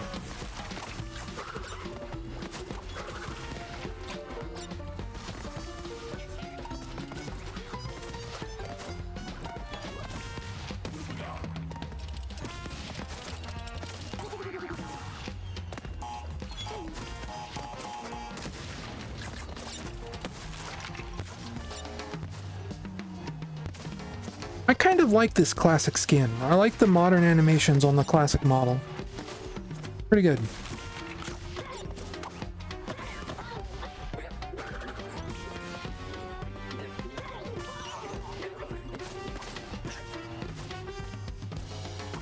For a moment there, I got worried there wasn't going to be a platform down here.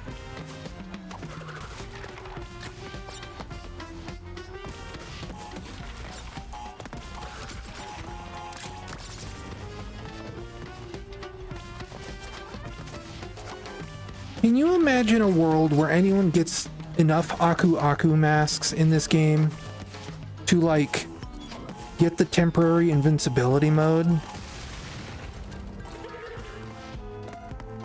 That feels impossible to me.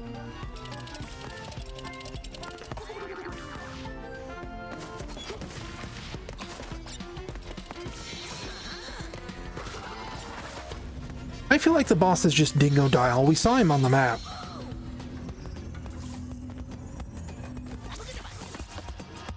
And it still turns me into Modern Crash when I wear one of these masks. Great.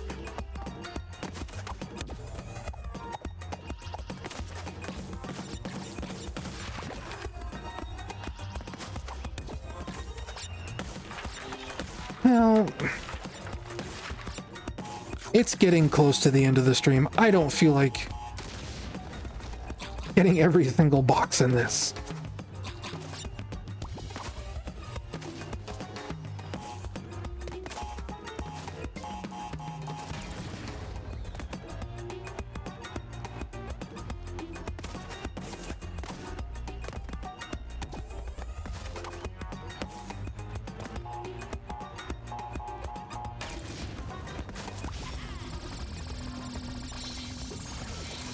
Especially not only hidden by the suits, but eventually we're going to have 4 suits. And you know there's going to be levels.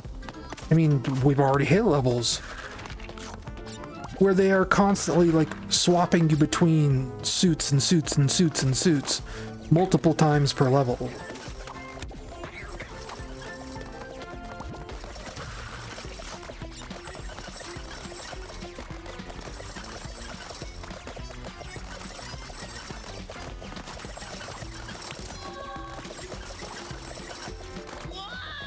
Depth perception again.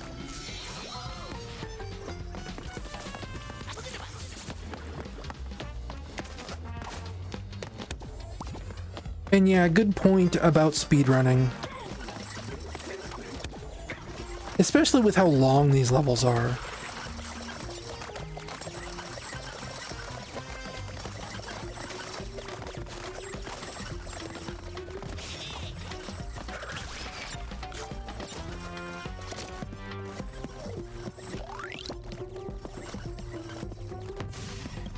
I also just want to make sure people are, I don't know, getting, I'm gonna say getting their money's worth, but that's, nobody's really doing that here. That was my fault.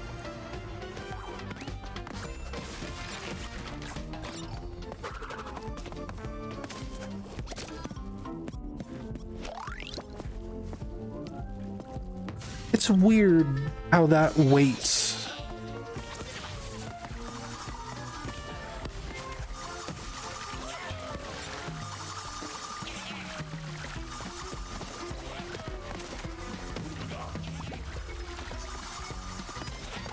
Uh-oh.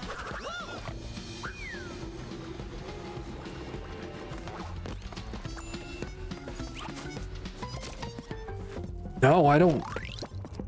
I'm pushing the button, nothing's happening.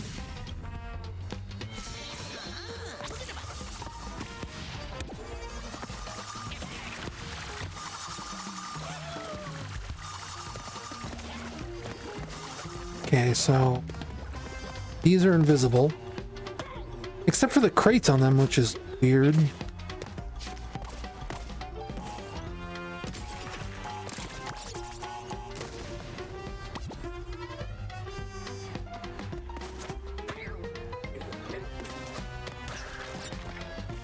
I don't really understand the faces platforms are making.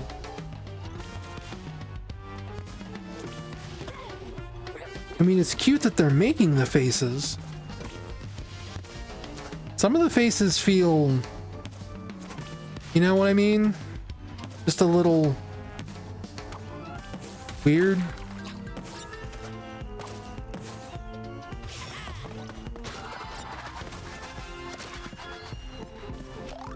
Heron boxes? I don't know.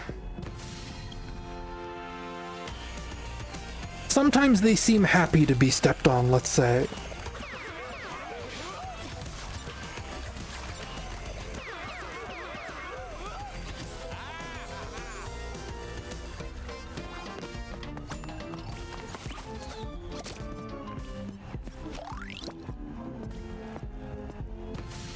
And sometimes they just look really, like, dumb for some reason.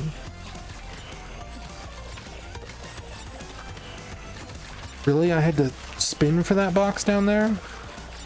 Oh, it's because it's interpreting... I was holding slightly left and right. So it was trying to, like, swing me out towards the camera. Which is a weird thing to do for that. I like the way the music builds up there.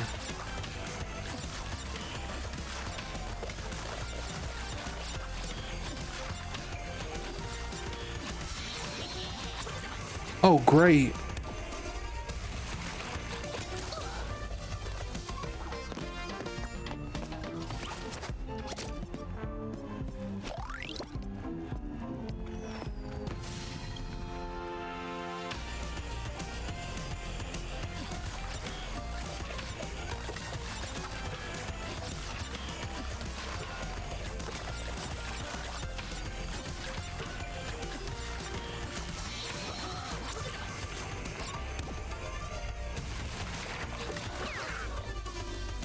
Yeah, that's a weird one. It feels like I should be able to switch dimensions to get the nitro boxes to go away. That's not what's happening.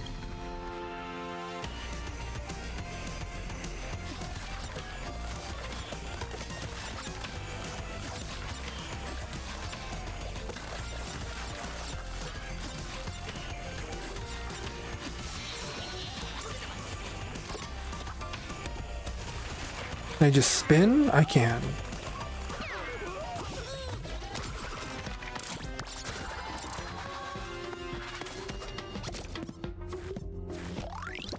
That wasn't so hard. Pump it up.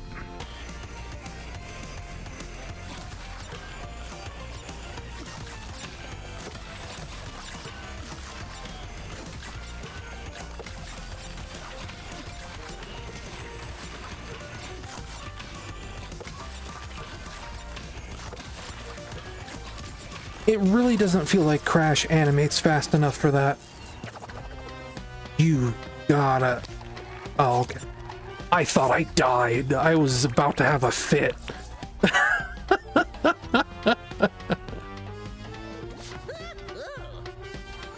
Well, that looks weird.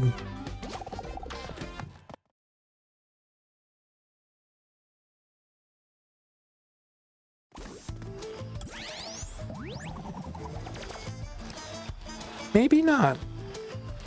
This is presumably a Dingodile level. I think this was the level, I was talking about this earlier, that some Call Me Johnny said had one of the meanest full clears in the game, where you basically have to go all the way to the end of the level, hit a box to enable a single crate that exists all the way at the start of the level. So you have to finish the level, backtrack backwards all the way back through, and then come through frontways. That's the only way you can get every single crate in this level. But we're close enough. I'm gonna say we call it here.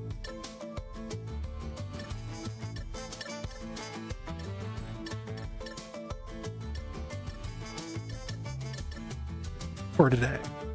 Coco, Aren't I done yet? What skins do you got, Coco? What does your classic skin look like? Oh.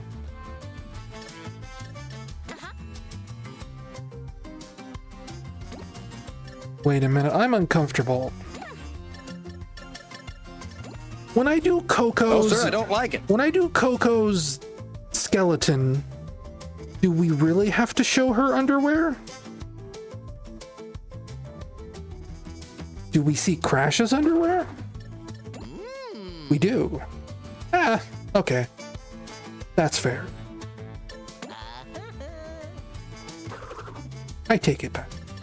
You're okay. Whoa. That's kind of a cute look.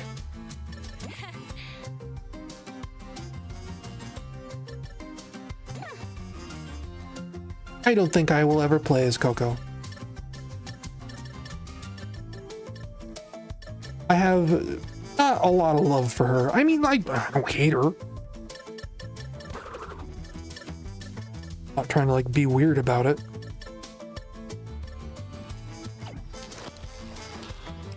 I'm gonna call that a stream, folks. Button to it. Push this button.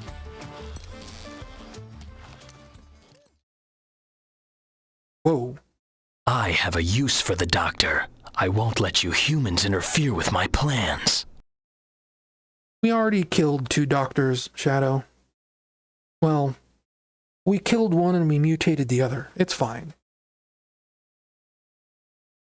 That's gonna be a stream, folks. I'm not gonna hang around here too much. I'm not gonna like bring music up or anything. Thank you to the subscribers and the donors. I mean, we're up over 700, but I'm debating on whether or not I should reset that because we're getting so close to the end of the month. I don't want to focus on the idea of rent, but the 1,200 would be rent. That would be another 600. And I could cover the rest with my money. But again, thank you all for coming out. It was a fun time. I had more fun than I expected I was going to be, being so tired as I was. I don't actually feel it that much. What happens? Thank you to the donors. Thank you to the subscribers. See you next Wednesday. Oh, did I ever say what I was thinking on next Wednesday? I wanted something that would like bring, whoa, excuse me. I wanted something that would bring in viewers. And, well, like Undertale, I've never played Undertale. A friend of mine said that if I'm going to play Undertale, I should stream it. Maybe I'll finally play Undertale. Maybe I'll finally be able to stop avoiding spoilers on Undertale.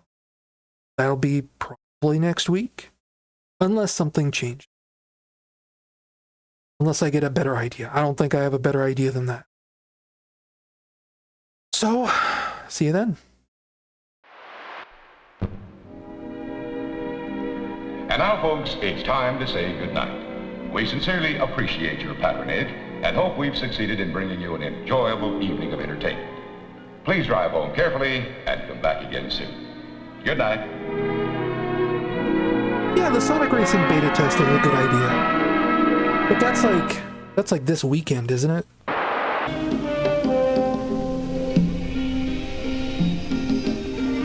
I still don't have a key for that yet. I think I'm supposed to get a key for that like tomorrow.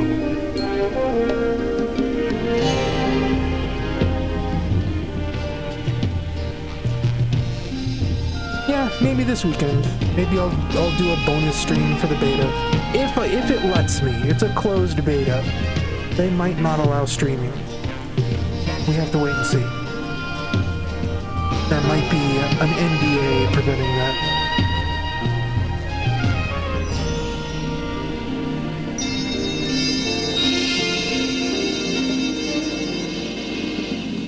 That was almost perfectly timed. Anyway, I'm not supposed to be talking over this. Get out. Get out. Ooh, double. Spooky.